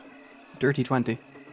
Dirty 20. Yeah, 3 of the screws come off relatively easily. They're star-shaped, and you have no problems with it. One of them's a tricky little flathead screw. And you start having a little bit of trouble with it. It's a little rusted, but with a little bit of grease in there, you spit on it, that panel falls off. As the panel falls off, you are presented with 3 wires running in front of you. One is red, one is blue, and one is green. Oh my god. That's pretty much as far as we go with that, I think. Perhaps we'll get some information from them. Bomb schematic. I suggest we take the bomb most of the way with us, bury it, like you said, possibly to the entrance of the village or a little further away. But I think we have some investigating to do. I'll say with the 4 of you, you can hoist it up and make slow progress unless somebody wants, unless our Furbolg wants to do a strength check to try and carry this. Or we want a wild shape. Or Chrisostomo, do you want to say that you never dropped your Allosaurus? That's fine. I'm okay with that. You re-strap it to the back of Chrisostomo, the wires facing out so as to not accidentally rip any of them, and begin to head off into the forest. Can everybody roll me survival? 18. I got a 26. Jesus. I'm a survivor. I've got the eye of the tiger. 14 total. All right. With that 26, that is an insanely high roll. I'm going to say, Jingo, you just keep everybody on track with that roll. Let's go. Let's go, everyone. Get behind me. I'll lead the way. Look how excited I am. I'm all full of leadership. You start going through the forest, and as you're going, you see just a lot of like really wonderful sights. You see little monkeys swinging from the trees. You see some tropical birds twitter and flutter to another branch as they go to sleep for the night. Little love songs going on as they do this. You smell the Epsom salt smell coming from the nearby hot springs. You see one as you go past it. You see a really big orangutan is just sitting in one with its arms splayed out, and it looks at you and it goes, ooh, as you're walking past it. It's just a really nice walk. As you begin to go a little bit farther through the forest, through this vapor forest, you hear a cry of pain from a creature come out ahead of you. Jingo, you've been leading the group and noticing the footprints as you go. Alma is still riding Chrisostomo, and Bassel's following farther behind. Jingo is the closest one to the ground height-wise, which is why he's been doing well with this. But you hear this pained cry ring out in the forest ahead of you. I heard a pained cry. Did you guys hear that? I don't know what I just heard. I'm just gonna take out my short bow and go, uh-huh. Well, it sounds like it's in pain. Everybody roll me nature. 4 total. I got a 5. I beat you. 16. 8! We're great at druiding. With a 16, and the fact that you're currently an Allosaurus, you recognize that this is the sound of an injured Allosaurus. I sign language. I point to me, and then I sign language pain, and I point to the direction. You're gonna put the hurt on in that direction, are you? I'm joking. I'm funny, I'm Jingo. We got you. It came from that way. It's an Allosaurus, apparently. Think we should just keep walking or go see what happened? Is it in the direction that we were heading? Yeah. Okay. Oh, I guess we'll lead up to it anyway. Yeah, Maybe- let's just approach with caution. Maybe one of us go up with stealth. Yeah, you want to roll stealth so it doesn't notice you? That's a great idea. Sure. Everybody roll stealth. At least 2 need to succeed. I have advantage Okay. because of my boots. Well, that's a fucking 5. I have a 23 or a 23. Which one should I take? I think you should take the 23. I don't know. I'm thinking about taking the 23. I'll take the 23. Roll a 6. 19. 2 succeeded. Its passive was a 15, but I did give it a little bit of a debuff because it's injured. You guys managed to creep around the corner using some tree cover, and you see this Allosaurus is lying in the middle of the path that you were walking on. It is bleeding quite heavily from a large gash that goes from its neck down across its belly. You see that one of its arms is mangled, and the cut continues down along most of the way down its stomach. Just this long, extremely deep gash. The closest thing that you could say to this would look like an axe wound, but massive. and you see that the blood trail is going away from you up the path, and you see that it is struggling to even stand as it is like limp walking down this path. As you watch, it just fully falls flat on its face and starts heavily breathing, and blood just starts pooling around it. I think we should put it out of its misery. Can anybody talk to animals? I can't talk to animals, but could I make an assessment of how possible it would be for it to survive with a medicine check or something? Chriso can talk to it right now. He's in the same form and he certainly can't speak human. Mechanically, I'll say that this thing is about to fall unconscious at 0 HP. With a medicine check, you might be able to stabilize it. I kind of try to just screech in Allosaurus, like, calm. Like, Not food. like We're here to help. Don't eat us. Yeah, friends not food is the main. All right, so Alma, Bassel, and Jingo, are you guys staying behind still in stealth and letting Chrisostomo go ahead on his own? Or are you making yourself aware, like your presence aware? I'll make my presence aware. I'm gonna trust my friend that he calmed the beast down, and I think we're gonna try to stabilize the beast. So Chrisostomo, you walk out and say calm. mhm. As you do, can you roll me either animal handling or persuasion? 22.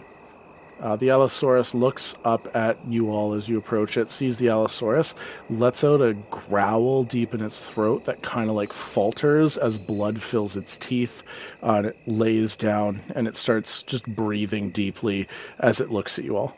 So it does see the rest of us now. If you all step out with Chrisostomo, then yes. Or on top of Chrisostomo. Yep, I step out too. Yeah, I just say, like I said, calm, and I just say friends, and then help. He looks at you, Chrisostomo, and through like deep breaths goes, snacks. Friends? I say, they stop pain, don't eat. Pain. Pain. Hurt. They help? Yes. Fine. And he like shuffles his head in a direction away from you all and kind of like flips onto his side a little bit so his belly is a bit more exposed with this long gash facing towards you. And I approach and kind of like place my head in between his mouth and the party. It's kind of like intervene, but in a chill way. As you do that, this Allosaurus looks up at you and goes, Wait, Chrisostomo, right now, did you wild shape into a boy Allosaurus or a girl Allosaurus? It would be a boy. He goes, Man, you don't steal territory. I say, don't worry, not in it for the territory, bro. Just passing through.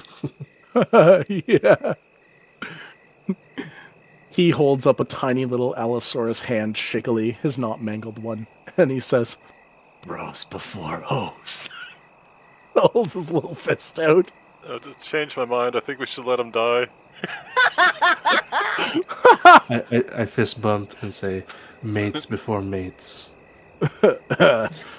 I like better.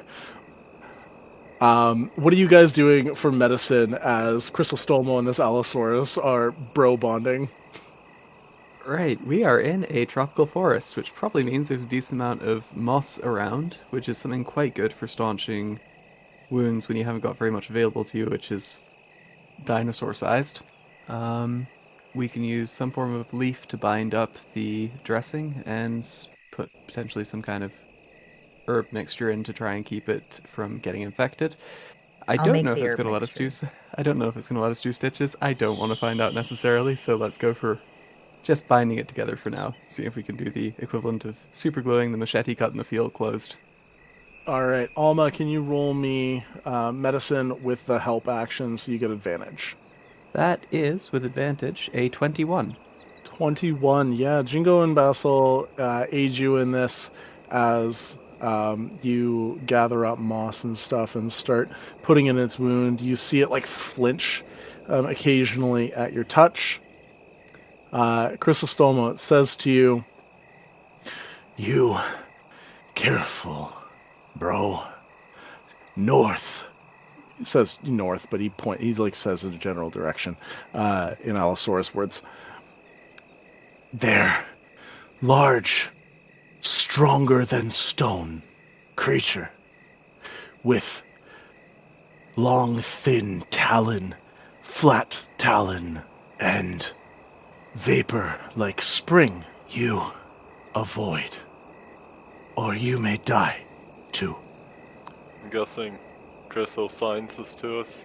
I kind of nod and I say, "Thanks for warning, though we'll try to get rid of it so you can keep territory." So he just gave us the direction to go, didn't he? Yeah, I kind of like, as they're administering the healing, I kind of draw on the ground, kind of like stick figure top hat, big hulking thing in cloak, point at cloak, and then point direction toward Allosaurus was pointing. He says, "Hit me up if you want to hunt or like be wingman." And then he falls into unconsciousness and starts snoring. Poor fella. Does anybody have a cantrip that does healing? Well, I think we've stabilized him at this point. He's stabilized with the- now, yeah. with the So he's 21. just got to sleep it off, and by the magic rules of D&D, he'll wake up fine. Oh, good. If Why did I only make that were the how it worked. Allosaurus a fuckboy? Chrisostomo got asked on a double date. Yeah, that's rather good. It's going to Yeah, be one man. of the most interesting ones you've You ever don't been on. know how Crisostomo spends his nights. He goes out into the woods on wild rides. God. That's so fucked. Good for Kind of him. like was it the squirrels in King Arthur, but like adult version. Alrighty, you guys keep plunging ahead down the path. Yes. Stealthily. When do you want to get rid of this bomb, by the way? How about the moment we find out where they are, is my recommendation, then we bury it close by or plant it close by, as farther away from our town as possible. Yeah, sure.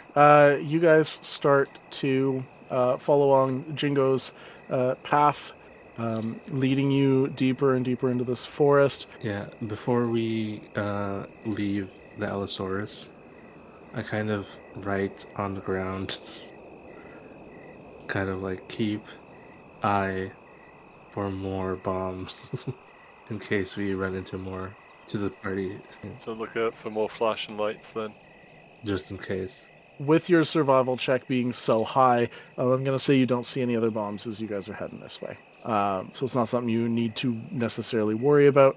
After traveling for about another half hour, we'll say you're about an hour into the woods at this point, suddenly a thick, smoggy smell hits you. It smells like the smell after an explosion, just constant.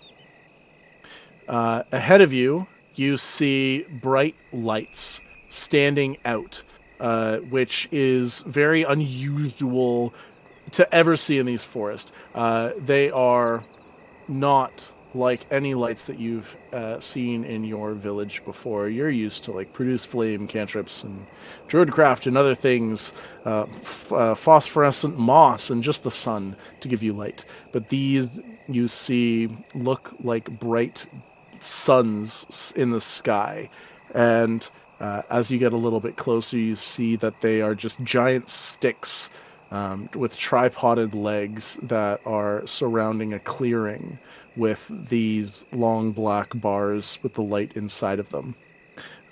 For those that are, for a real life example, these are just floodlights giving light to the center of the clearing. As you see that, before you need to roll any stealth to get closer, you would like to bury this bomb. If we know this is the location of the camp, yep, I think we should put the bomb between our camp and their camp. That will be on the way.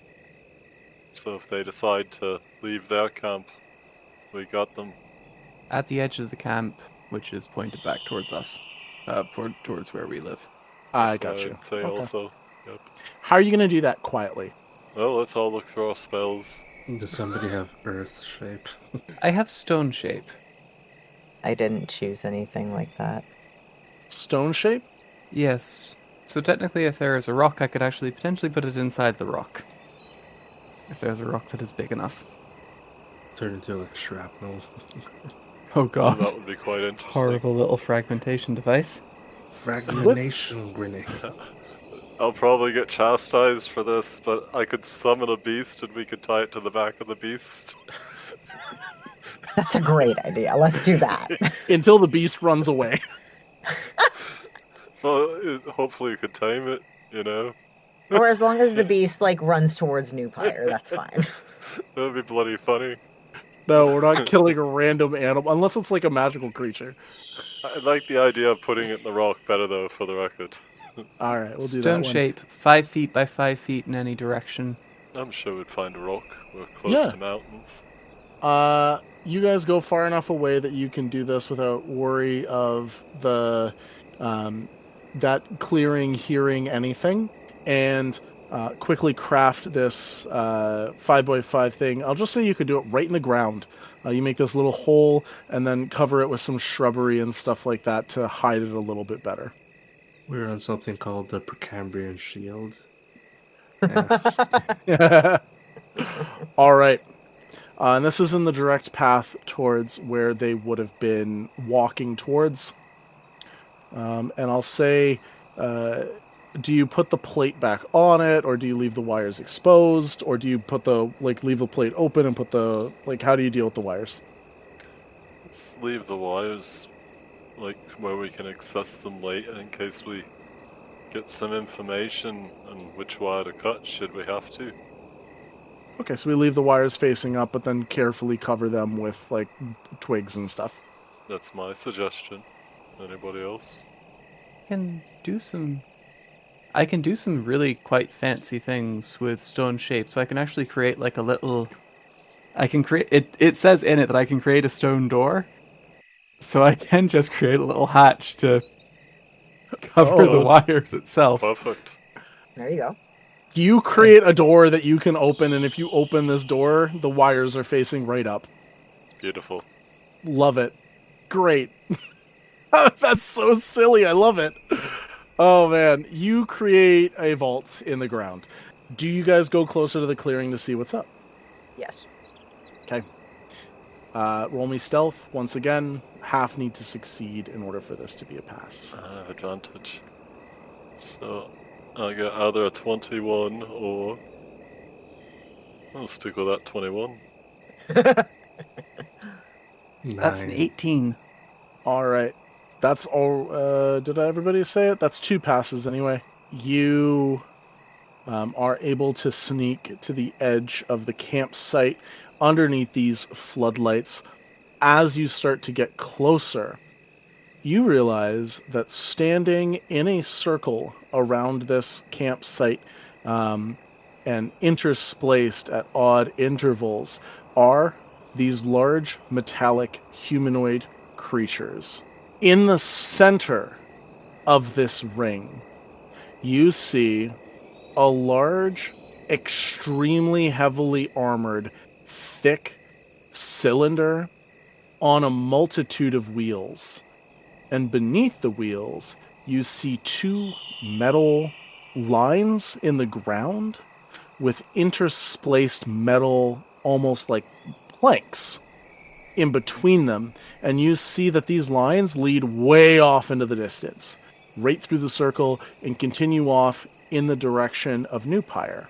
Essentially what you're seeing is a train on train tracks, with the tracks in front of it incomplete at this moment.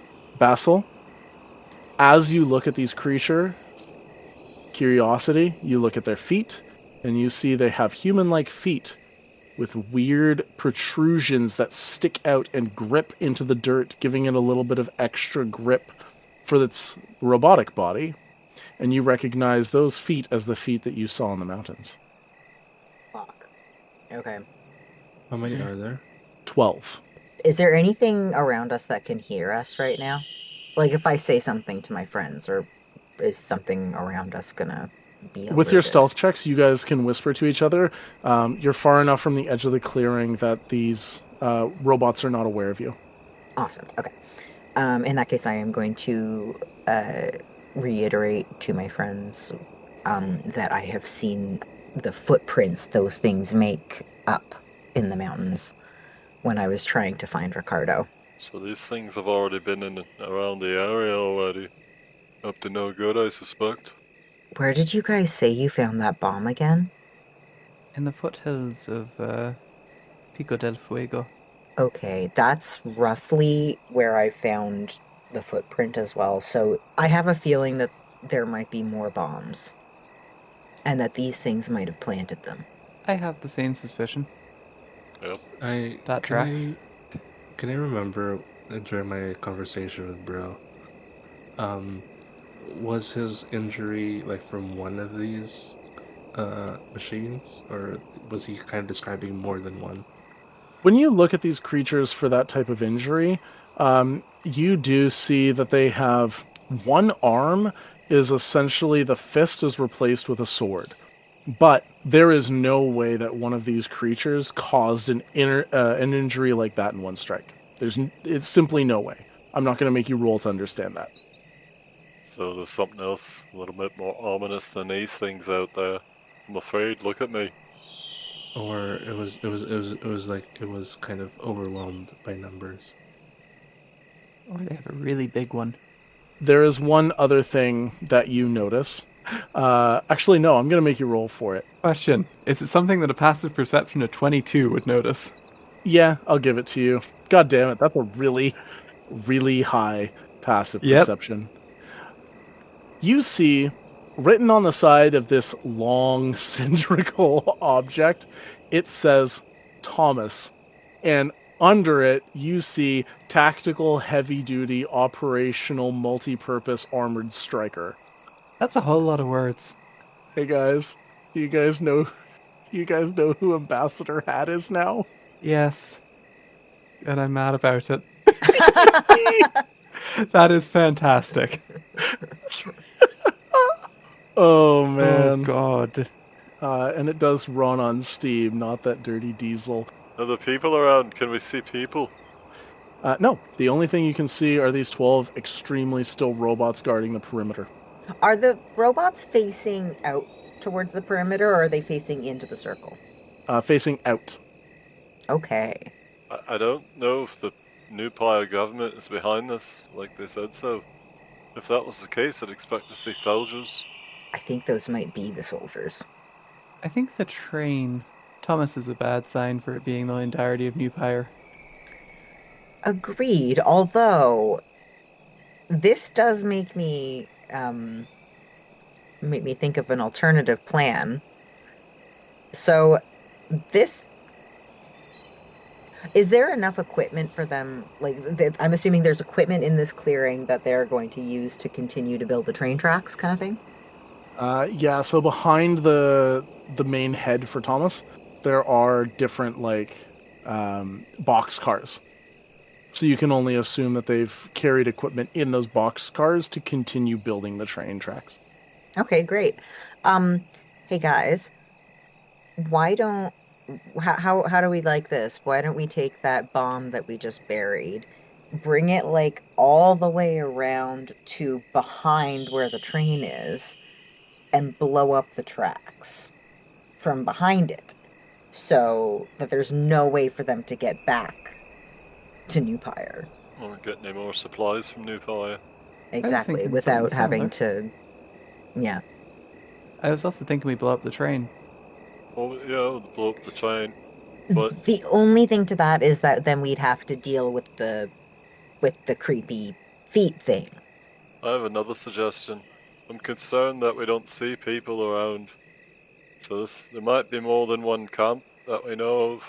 If we can't get any information because there's no people, what if we summoned an animal, just random animal, to run in, disrupt the camp? It wouldn't look suspicious. We'll see if there's anybody there. If there's no people there, we could go in and destroy the whole bloody thing. Alma, with an incredibly high passive perception, on the wind coming from your village,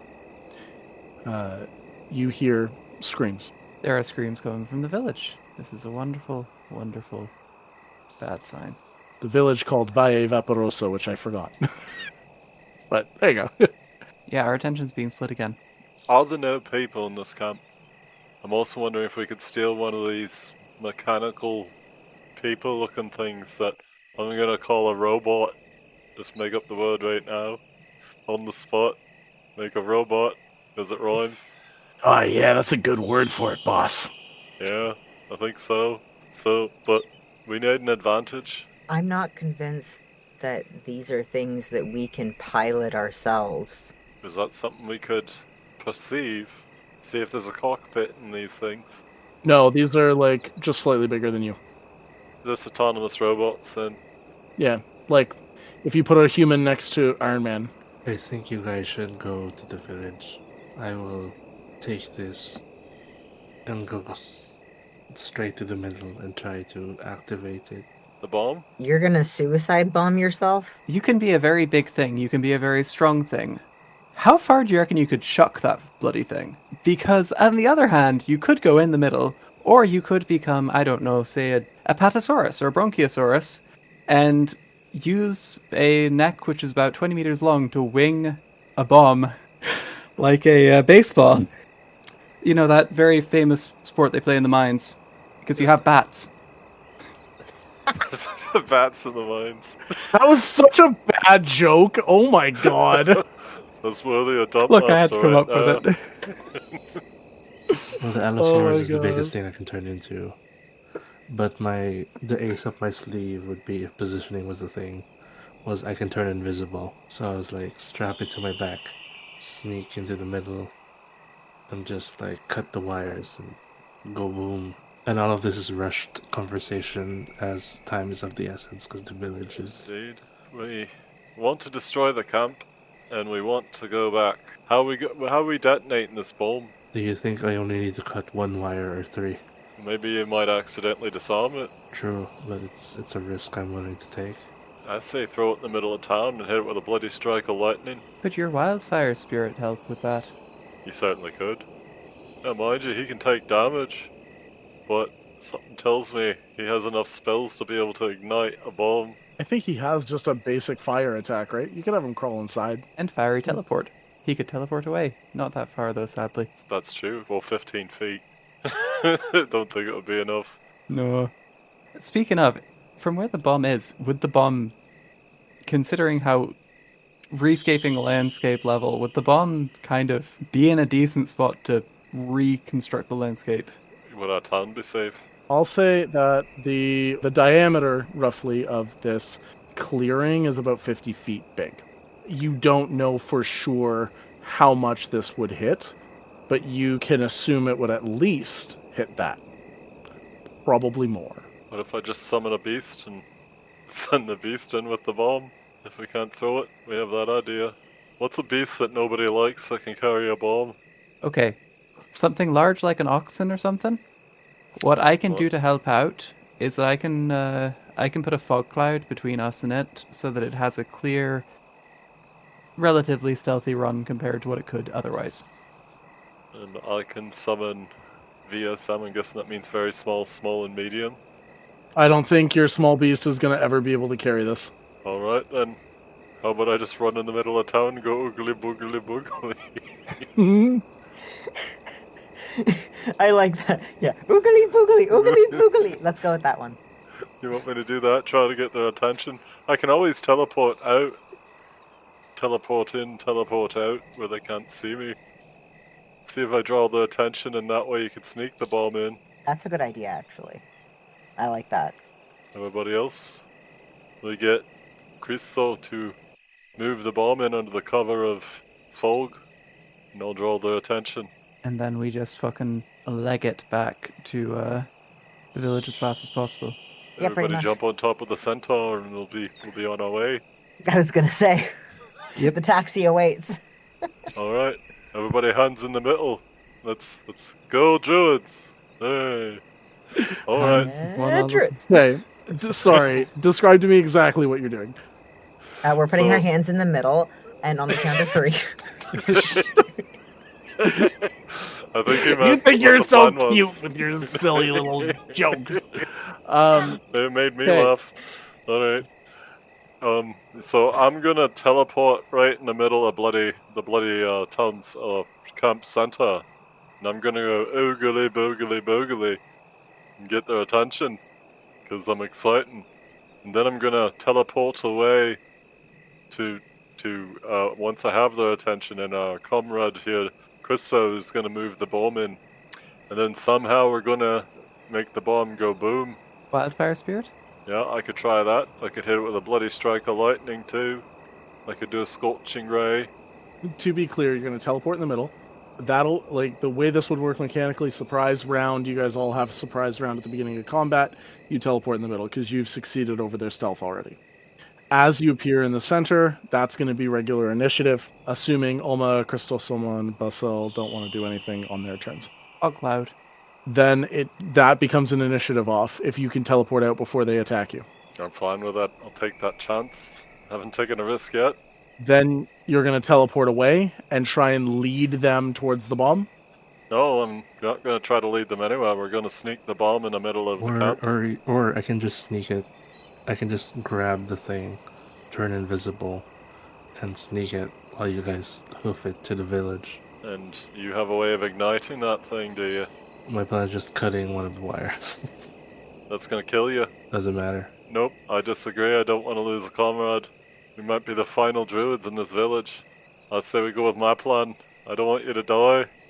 There are 2 more who are about to do their test, so... The boy one seemed kind of like a dork. I don't think he's going to pass. Hey, Ricardo is just fine. I don't know, he wasn't paying attention to my speech. Guys, somebody heard screams at the village. This conversation has been going on. Alright, fine. Then if you wanna blow yourself up, does everybody agree with that plan? I mean, I hate it, but we gotta go. Once you give it a nudge, run as fast as possible, see if you can get out of there. I'll find a way. Life finds a way. Okay. So, Chrisostomo, you've been chatting. Are you still an Allosaurus? It's only been an hour since you've left the village, and a little bit of time talking with the Allosaurus, bro. So you could still be an Allosaurus, but I would say if you were chatting, you drop that. Do you have the stuff to turn back into it one more time? No. So how are you going to carry it to the center? With difficulty. But I am invisible, so I guess time isn't a factor if they're not, like, moving anywhere. Is the bomb invisible? Because the way invisibility spell works, right, is like whatever I'm carrying. Oh, So if what I'm you're carrying, true. I will give that to you then. Can you roll me strength, and if you want to roll with advantage as your friends help you hoist it up, if they do. like, okay, so it's just like one time to like carry it, and I'll just walk. This is just athletics to see if you, as a furbolg, can even carry this thing. It might only be 3 by 3 feet, but this thing's hefty. If that's the case, then I'll ignite it once you get far enough away. In which case, are me and Bassel just fucking legging it back? I was gonna say, how about we just go? Bassel and Alma, you guys are legging it back? Yep. Well, Yeah. all right on that. Perfect. Bassel and Alma, you stealth away a little bit and then jump on... Alma, you jump on Bassel's back and you start hoofing it. Bassel, no difficult terrain. This is an easy run for you. And I make a point of like saying goodbye to Chrisostomo before we go. I might Yeah. chop liver. I mean, and Jingo, but like specifically, Yeah. you're not the one who's planning to die for this mission. Why might it could be a big enough explosion. Anyway, good luck. Yeah. Don't die. Yes. Goodbye to both of you. Yeah. Try. Live long and prosper. Yeah. Yeah. The forest will remember. Bassel and Alma, as you go tearing off towards the village, your hooves heavy on the ground, you just hear the sounds of those screams from your village getting louder. You keep running. Chrisostomo, did you roll that strength to lift up this bomb? 7. Oh no. 7. give you managed to get it Gasperation. up out of the stone hole and onto flat earth, but you're having trouble getting it even past that. You've kind of sapped your muscle strength. Yeah, so you get it up out of this stone-shaped hole. You open the door, and but you're having trouble getting it even farther than that. Gasperation. Ooh, nice call. Yeah. I'll use mine. Okay. Oh, Chrisostomo uses theirs. It's same roll. I Same give roll. him my last gasperation. Jingo gives you theirs. I'm okay with stacking these. Come on. 18. Yay! 18. Yeah, finally. Your muscles scream out in pain. Jingo, how do you help in this moment, Chrisostomo, with getting this onto his back? Well, my arms are practically noodles, so I do my best. I get my fire spirit to help him, like Flavor Flame. Get your arms in here too. You gotta help. Oh, yeah, I can do that for you. You both help him out, and something amidst your friends, the Screaming Village, you realize if you don't get this on your back, your plan that you've convinced all your friends for is for naught, and you manage to get it up there. You go invisible. What is the ability that lets you go invisible? Yeah, so hidden step, bonus action, I can turn invisible 3 times per long rest. It lasts a turn until the start of my next turn, or until I attack, make a damage roll, or for someone to make a saving throw. You start taking quiet, shaky steps towards the center of this circle. As you get to where they would notice you, you shift invisible. How many times would you like to use that? Because I can say you can use it to maintain it. How far is it? Like, is it? It's 50 I'm going to say feet. right now you're at about half speed. It would be like crawl speed. So we said the diameter was 50, so it's 25 to Thomas. I can do it twice. Perfect. You do it twice, getting right to the center. Jingo, where are you when this is happening? Still standing from where we left off. I'm guessing 50 feet away now, am I? Super quick. Thank you for the raid, Blue Phoenix. How are you guys Yay. doing? Hey, Blue Phoenix. We're in a bit of an interesting situation here. Doing Oops Only Druid. Chrisostomo the Furbolg has a bomb on his back and is currently walking into a giant ring of robots with a train in the center of it. Jingo is watching from just outside of the circle. So we'll say, like to Jingo, you're watch. about 50 feet from that train. About 25, we'll say 30 feet from the train. Bassel is a centaur, and Alma is riding on Bassel's back as they are running back to their village because they heard screams of terror in the night. It's a bit stressful. Thank you, everybody who's popping in. My name is Dragon Teacup, aka Christian, aka Dumpie Master. We are doing Oops Only, episode 10, Oops Only Druids, which is a series of one-shots all set in the same world, going slowly from prehistoric times into future times. And in every single one, we play the same class. So we started with barbarians, we've done sorcerers, rogues, rangers, fighters, and now we're on druids. It's a pretty cool little thing. They're all podcasted as well, so if you go on Spotify or YouTube, you can check them out there. Anyway. And Antennapod. And it's a bunch of places. You're fine. Okay, so Jingo, you are 30 feet away from the train. Is that where you want to be, or do you want to be farther back? I guess I can make a little movement to be further back. Let me just check the range of my spells. I'm gonna remain within 30 feet, I guess, for casting ability. Okay, you're 30 feet away from the train. Locked Stay in. right there. Chrisostomo, you appear. As you drop your invisibility, all of the Warforged in unison turn and look at you. Bassel, you feel your quarterstaff begin to hum and glow. You see a Warforged creature, one of these robots, except cloaked in an obsidian plating, suddenly lunge out of the forest at you. Your quarterstaff of warning gives you the ability to not have a surprise round here, as this, we'll call it a stealth robot, jumps out of the woods to try and attack you. Holy shit. Everybody, roll initiative. Bassel, you have a brief moment to see that this creature has a blade out, and the blade is covered in blood. Oh my goodness. Bassel, what'd you get on initiative? 19. 18. 13. 3. Ooh, You're goddamn. going last. This is an insane combat, guys. Just absolute insanity. Forewarning, K. From a surprise round perspective, Chrisostomo and Jingo, you have the first round where you have a turn to do whatever you want before everything else kicks into play. Jingo, you see Chrisostomo suddenly appear in front of you. All of these robots in unison turn and face towards him. In the same note, you suddenly see the front of this train. A face appears in the train as the mechanics suddenly shift into place. It looks like a big, round, gray, angry thing. What would you like to do, Jingo? I'm going to cast Plant Growth at 3rd level. Okay. On. Everything in the center of the town that's surrounding Crystal. Can you make it so it doesn't work on him?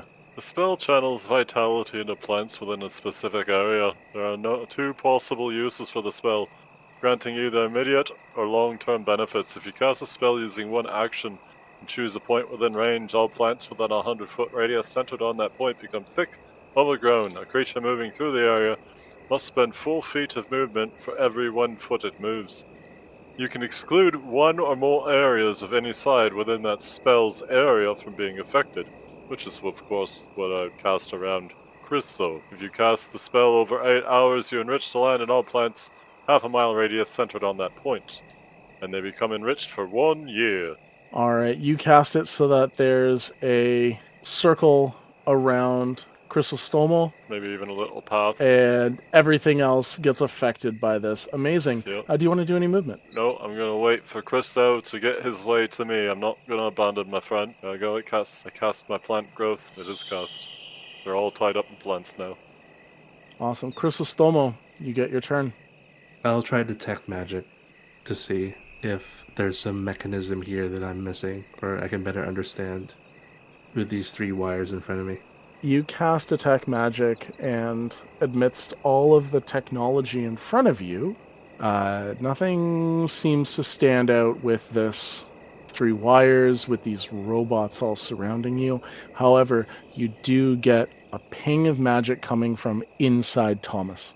And you're saying there's a red, a blue, and a green wire? Red, blue, and green.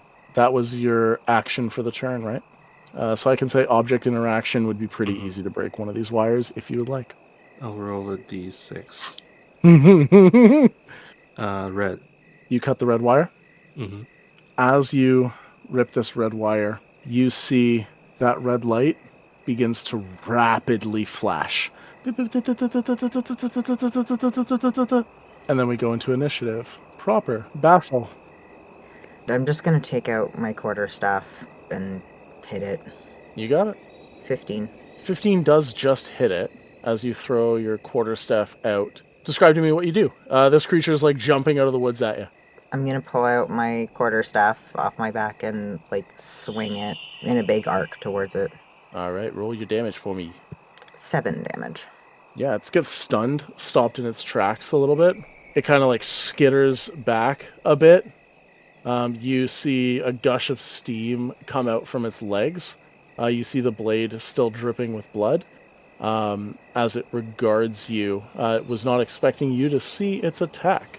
I guess I'll keep running. You keep running with Alma on your back, and you get 40 feet away from this guy. And it goes to Alma's turn. As a bonus action, I'm going to activate Starry Form as the inky markings across Alma's face and arms basically swirl with light and coalesce into the form of almost an arrow down her arm. And then I'm going to cast a guiding bolt at this thing because I have a ton of them just for free. That is also a 15. Which also hit, and gives advantage to the next hit on this thing, I believe, right? It does indeed, and it's 46 for 10 radiant, and it now sparkles. That's not at all what this creature ever wants to hear. This robot begins to glisten. It's black. It's like an off black because it was blending in with the shadows and stuff like that. It begins to glow, and it looks pretty confused and takes a shaky half step back. Upon activation, I can also make another spell attack without it being the action. Okay. 1 more bolt of light. That was a 17. which we know hits. Another 8 radiant damage. Would that technically have been with advantage because you just hit it with one? Technically, yes. Crit fish. My crit fish does not succeed, unfortunately. However, you hit it again, so once again, the next hit will have advantage. You hear this ferocious beeping noise. Chrisostomo, do you still have this up on your back? No, I put it down on the ground. Got you. The creatures, there's 12 of them, are going to all run forward. I'm going to say 6 of them are going to try and grab and lift this thing up and go running with it. Okay. The other 6 are going to attack you. Remember, they're all tangled in plants. They are. Thank you for reminding me about that. So, each foot that they make is 4 feet of movement. They go 7 total feet as they start trying to run towards you. They can't get close enough to get this thing from you. I'm a genius. Yeah, they only move 7 feet. That's crazy. What a spell. I'm going to say that they're going to just dash action to make it, we'll round to 15 feet. And they don't do any attacks this turn. Because they literally can't. And then it goes to Jingo's turn. That's right. So I'm gonna summon my fire spirit as my bonus action. Flavor Flame, it's time to fight. How's it going? Yo yo. Hey. Word up, Home Slice. Yeah. I'm ready. Put me in, coach. We're gonna get you in there to save a friend. And then as my action, I'm gonna cast a 2nd level Summon Beast. Okay. So now I have 2 friends fighting with me. This one's concentration though, so I have to keep my mind on this one. What does it look like? I'm gonna summon a giant snake. Well, not giant, but as big as a snake as I can get. It's small. A small snake? It's small. So it's like 2.5 feet long. That's still Well, big. that's a pretty big for a snake, really. That's a big snake. And that snake's gonna go in, and he's gonna tie himself around one of these monsters, and then the fire spirit's gonna go and attack. So they should be able to tie up to the ones that are attacking Christo. So now they both get an attack, do they not? How do they move through your plant growth? Well, it's a snake. It's a bloody snake. Both do fly. Does it fly? Yeah, I think you can focus on leaving, because I have a spell to get out of this.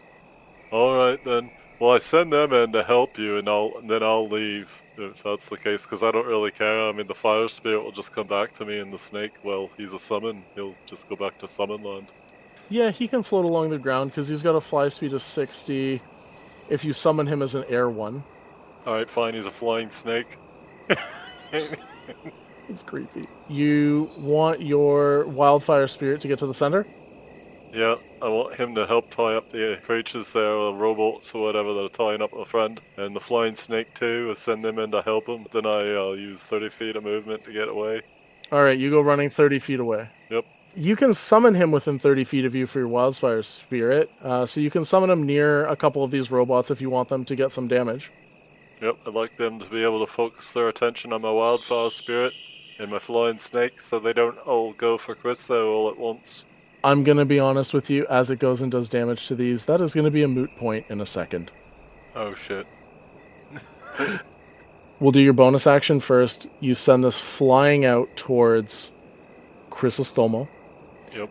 And then you get to use one of the actions that this creature has. I'll just leave it there so it draws attention and then still call the flying snake. The idea is to draw attention away. To draw attention away from Chrisostomo, and then you summon your flying snake to do the same thing. And then you run away. 30 feet. This robot that was near Bassel and Alma is going to start running after you. However, it can't catch up. You're too fast. It's 10 feet behind you right now, trying to get down past you. It's going to pull out a light crossbow. I'm going to roll to see who it's attacking out of the two of you. That is going for Alma. A light crossbow is going to try and shoot you in the back. You did shoot it twice, after all, with glowing bolts of radiant light. It gets a 16 to hit. That meets my armor class, so that's a hit. It does an 8 damage to you. Can you a con save? 13. Unfortunately, this is a fail. This arrow lodges into you, and you see immediately spreading out. We'll say it hits an open part of your body, like your arm. And you see spreading out from it, suddenly your veins turning green as it begins to spread. You're taking additional poison damage, 19 poison damage, as it slams into you. Chrisostomo. Behind you, you hear a mechanical whirring sound, a very large one. You see the train begins to rotate as the metal within it begins to warp and bend. You see steam gush out of the side of it. Suddenly you see from the two sides 2 arms dislodge and reach around to the front grates, which it fuses with where its wrists would be and turns them into these large axes. It rotates around and stands up onto its back feet. It looks like something out of a Michael Bay Transformers movie as this thing rotates into a huge creature, leaving the carts behind it. To quote that random pirate in Pirates of the Caribbean, that's no fair. To quote the second Michael Bay movie, the worst one, I'm underneath. Enemy scrotum. You see there are 2 little platforms. Standing on one platform is a very, very terrified ambassador. And on the other platform is, as his cloak gets blown away, a very large, heavily armored robot. Damn. He's gonna run away. He just starts running. He's gonna take a dash action. He's also going to get caught in the plants. Yep. So true. he's got not enough movement to get out of this. I think he gets a whole 10 feet because he's got 40 feet of movement, so he's still very much in the center, which is not good. It's not good at all. Chrisostomo, you've got one more turn. This light is flashing uncontrollably in front of you. I mean, I don't know how much this will help, but I cast Freedom of Movement. It just allows me to bypass all of this difficult terrain. So I can move up to 60 feet if I dash. So I'll just be like 10 feet outside of the radius of the floodlights. So that's 35 feet away from the center of this circle was, right? I'll put you, so you wouldn't be in the direct center because that's where the train is. So I'll say you're 5 feet closer, so you're 40 feet out. Give you that extra 5 feet there. You've almost caught up to me then. That will make all the difference. You never know. The bomb goes off in the center of the circle. Tabula Rasa is cracked in half. Let me just look up the damage from Meteor Swarm. Oh, Oh, it's 40d6 fire, 40d6? bludgeoning. Yeah. Uh-huh. If I'm not mistaken. Yeah, it is. That hits directly in the center of this sphere in a 40-foot radius sphere, which you are just outside of. it was all about the plants, baby. It's those plants. Sage would be proud of me. What I need to determine is if this kills Ambassador Boshi. And does it kill Thomas? Also Thomas. I'm gonna roll 40d6. Oh my god. Oh, Wow, that's a lot of dice. Well, that's a lot of dice. 127 damage. So every single one of those smaller robots is immediately eviscerated as metal parts goes flying all over the place. Great plan. Ambassador Boshi and Mamoru both die. Yeah. Thomas dies within 2 HP Oh, poor Thomas. as this explosion just immediately eviscerates everybody. The blast goes right up to Jingo's nose. You Oh, feel my it nose. singe. It makes you feel like your facial hair singe a little bit. However, as Ambassador Boshi dies, so too did the trigger for the other bomb. It was triggered to his life. Bassel and Alma, you see the robot that you're fighting suddenly goes inert and falls over, as their commander has gone inert as well. Ambassador Boshi is dead. And you see Pico del Fuego. An explosion happens a few seconds after the explosion behind you. When this happens, you hear screams of terror ahead of you. You see the mountain begin to crumble. And then underneath it, a pillar of fire begins to shoot into the sky, raining fire down. As these fires rain down, you see little magma mephits that start go running around your feet, largely ignoring you, and just start setting the forest on fire. I'm going to say we are out of initiative right now. All of you have witnessed this insane destruction ahead of you. What would you like to do? Well, I believe you've used up all your wild shapes, have you not, Christo? I say I can't believe that worked. Yeah, I thought for sure we're both gonna die, honestly. Did you see? Look at the fear on my face. I'm losing control. Totally. Yeah. Should we head back to the village? Yes, I'm thinking maybe I should transform into a fast animal and get us there fast. Sure. What's the fastest thing I can transform into? It might be a draft horse. Alright then, so I'm a draft horse now. Yeah. There we go, get on. Give me a carrot. I want a carrot. You give him a carrot. Thank you. Now I make my way back to the village as fast as possible. Perfect. Jingo, you are a draft horse. Chrisostomo hops on for a ride, I'm assuming? Mm-hmm. Goes running ahead of the village. Bassel and Alma, what do you do? So this one's going to be a little bit odd. I can cast Create Water as a bit of a following rainstorm for us because it can create rain in a 30-foot radius. It's not going to be perfect, but as we get back to the village, it can at least control some of the worst of the blaze. Or some of the least worst of the blaze. Alright. Alma's got an idea. Bassel, what are you thinking? I'm just gonna keep running towards the village. Because we're not quite there yet, right? No, I'd say you guys were running really quick. Obviously, you're very quick as a centaur. So, you've gotten fairly far, but maybe about halfway. I'll say your guys are right near where the Allosaurus was. It's like creeped away and hidden somewhere. So it wasn't just lying out in the open. So you guys go running back. Bassel has a speed of 40. Jingo with a speed of 50.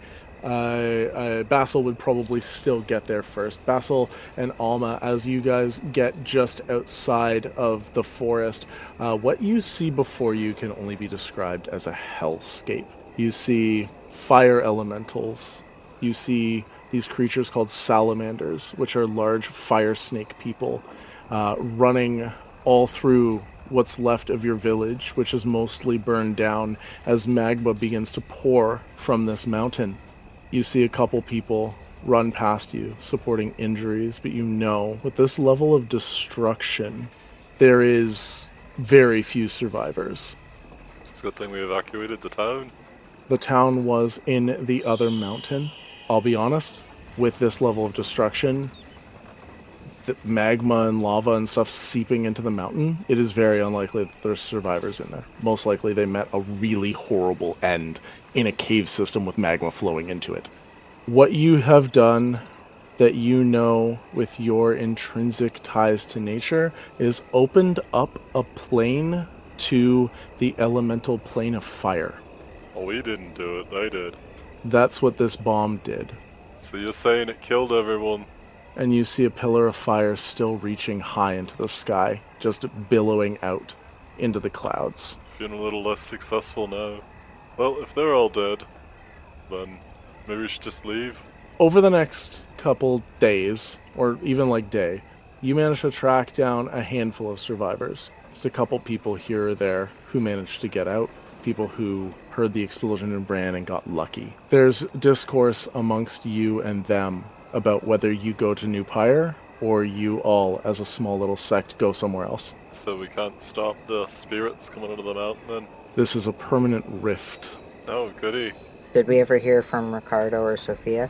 Ricardo, he is very distraught. His mountain didn't get destroyed, but there's a lot of destruction in and around the base. He went down and around the back through the mountain ranges there. You do manage to find him again. He did not succeed in his climb. It was very obviously interrupted. He probably got about halfway up the mountain But for a 3-day trek, for him to get halfway up the mountain overnight, not even overnight, is very impressive. Still think he's a snort. He's lost a little bit of that. You gotta make the best of a bad situation. As they say in that song, always look at the bright side of your life. Da-da, da-da, da-da, da-da. Aren't there children's tales of an island off the coast? A paradise with a giant mother tree. Yeah, and we still have a mountain that can make druids still. We lost one, but we still have another. Actually, I think that might be our next goal, would be getting up to talk to Lobo and see That's a good idea. Oh, well, we're already here.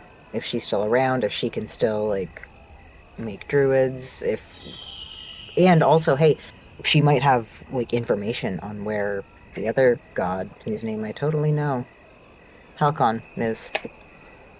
As good a plan as any.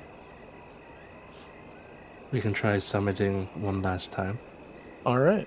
You guys all ascend Pico del Agua. I'm not going to make you roll for this. This is very much after session. You guys get to the top of it eventually with the aid of friendship and love. Oh, very touching. Power of friendship. And occasionally a sarcastic comment from Jingo. And eventually... Who can't help himself, really. That's alright. I'm funny too. you ascend to the top of Pico del Agua. Yay, we You made start asking the spirit for aid. What is it that you ask from Lobo?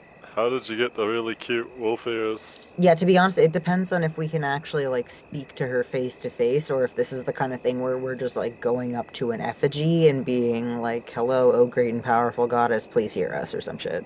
More the second option right now. I was thinking, like, if it cannot be reversed, would it be wise to just bring balance? So, to quote a very old saying, some say the world will end in fire, some say ice. From what I've tasted of desire, I hold with those who favor fire. But if I had to perish twice, I think I know enough of hate to say that for destruction ice is also created would suffice. It was written by a wise sage in the twilight of her years. Anyway, so the valley is covered in fire. Would praying for aqua to kind of balance. Perhaps put it out. As the spirit of the moon, she is also the mother of the tide, one would That's a argue. good prayer. It will just make everything worse, but at least it's not just fire. It'll just be nature unchained. The last 2 sessions we really fucked this world up, haven't we? I mean, it was bound to happen eventually. I didn't think my druids would get so bomb happy, but okay. That's all good. He directly promised me the opportunity for eco-terrorism, and we took it. For the record, this was all Jiggy's fault. Do you think we wanted trains? Ontario has waited for trains for 10 years. We don't want trains. You killed Thomas the tank engine. So yeah, what do we pray for, Lobo? Is everybody in agreement that this is what we're praying for essentially the destruction of Pico del Agua to provide balance, potentially? I think to put out the giant pillar of fire would be the better thing to pray for. Yeah, I was gonna say, maybe like a really big rainstorm, please and thank you. Goddess Lobu. As you guys do that prayer, you do hear a crack underneath you in the earth. Uh-oh. Love that for us. I don't like the way our luck is going lately, actually. Mutually assured destruction. You hear a voice speak into all of your minds that just says, "My children, I'd run." Oh, for fuck's sake. God damn it, okay. Turn into a mountain goat. Yep, and it's goat gesture time. for people to Gets book it down the mountain, getting as far away from it as you can as you see this mountain starting to crumble as well. While this seems like a bit of an overstatement from Lobo's side, you see a great pillar of water shoots into the sky. And as both this pillar of water and pillar of fire appear, as the elemental plane of water is unleashed as well, they collide into each other in a great steam. They cancel each other out. All of the fire destruction that was happening around cools down. The forest that was on fire is no longer on fire. There's much destruction. Your home was destroyed. There's now a great big blotchy spot between two crumbled mountains. Take that, new Pyre. Nothing enough castings of plant growth can fix. As you are unsure what to do over the next weeks, you guys begin to start casting plant growth. That's an amazing idea. The Emperor from New Pyre shows, and as he sees you all, he throws himself to your feet. He is a variant human with sparkly eyes and hair that seems to shift colors, rather regal looking, and he throws himself to your feet and apologizes profusely and wants to know how to make reparations for his ambassador who went against his own wishes. And build us 2 new mountains. Actually, I want to know what the actual plan was. How did the track get built out there? To put a emperor voice on the spot, oh yes, the original goal was for him to come out and like talk to you guys in a really nice way. And like if you weren't down for the whole moving idea, it was gonna be working with you to provide a peaceable solution. Like maybe a couple miles going through like a part where the mountains were down a little bit. We were okay with it taking longer. Well, that's not what your negotiator said. He said he was going to kill us all if we didn't move. Yes, I know. We feel horribly. It was never meant to happen. You That's why should. we're so sad. Do you really want us to build you 2 new mountains? Because we could. Yeah, and a head shop too. Maybe a mall. And Chuck E. Cheese. You could use one of those. All right, we'll work on it. I don't feel like we'll do those things because it might disagree with the few survivors that are left. Oh, fair enough. What does everybody else think? We'll give you 2 mountains and a mall. What else do you guys want? I want a school. I want a ham sandwich. Actually, that's not a... having, like, a dedicated school for the Druidic arts up here would kind of be a good idea. And if we're able to get the mountains to the point where we're still able to, like, use them to, you know, have people become Druids or whatever. Maybe we call it the Academy on Higher. To be higher than the Academy on High. And that way we win. We don't want to have any bad blood with those down in Boulderlock. They might get upset with us if we use a word so close to it. I think Sage would have actually liked it. Sage was like an uncle to me. Oh, you knew that guy. That's so strange. You must be old. Ago. A long story. Do you want to hear it? No. I have to build 2 mountains because my ambassador fucked up and I made a bad hiring decision one time. I will say, yeah, I would highly recommend you do way better at choosing your ambassadors in the future. What about naming the new school Sophia? That's a beautiful name. Sophos meaning wise or skilled. Wow. I like it. Maybe we can rename the mountain Mount Sophia too. Oh, Mount Sophia and Mount Ricardo. Wow. That sounds kind. You guys have great ideas. Is there any of you that would like to come to New Pyre and work with me as an ambassador? You know, making sure that nobody does any stupid things? I love how I'm imagining all 4 of us in character just kind of like looking at each other like side-eye, kind of just like... No, Oh, Ricardo steps forward. I'll do it. Yes! thank God. Oh, Fucking Ricardo for the win. honestly, this is my side job. I'm trying to start a band. But that will end the session. Oh my god. That's... Oh my god. That's fucking great. Hello, all of you dumplings. Thank you for watching this fantastic episode. My name is Mamoru, and I am dead. We look forward to many more adventures and stories in the future. We do stream them live on Twitch at dragon_teacup, so there are chances for you to interact with our stories. You can catch our Valbaro campaign the first Wednesday of every month, our Oops Only campaign the third Wednesday of every month, and occasional other sessions when scheduling allows. We also appreciate it if you share with family and friends, leave comments, tell your fellow robots, etc., etc. All of our links are our link tree, which is www.linktr.ee/thedumpstat. If you like the style of TTRPG we do, and want to get more involved, make sure to ask for the Discord in the stream chat. We are more than welcoming to newcomers, and we have a little community growing on there. And don't forget to stay dumpy. which I believe means to have a large posterior region. But we need to know what level Illriggers we're going to be at, and so that our guest for that session also knows. So we need to roll that Roll dice. that dice. Roll Roll that that dice. dice. I'm gonna say Roll that dice. roll that dice twice. I rolled it in chat. Oh no, it didn't work. My chat thing must not be working right now. Oh no. Zira, can you roll me a d20? Absolutely. Roll that dice. Roll the dice. Roll that dice.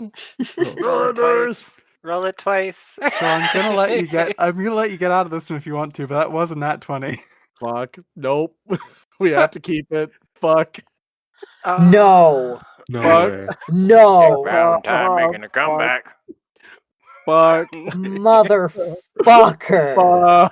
The riggers are broken already. Have fun. Oh my God. We're gonna be kill riggers.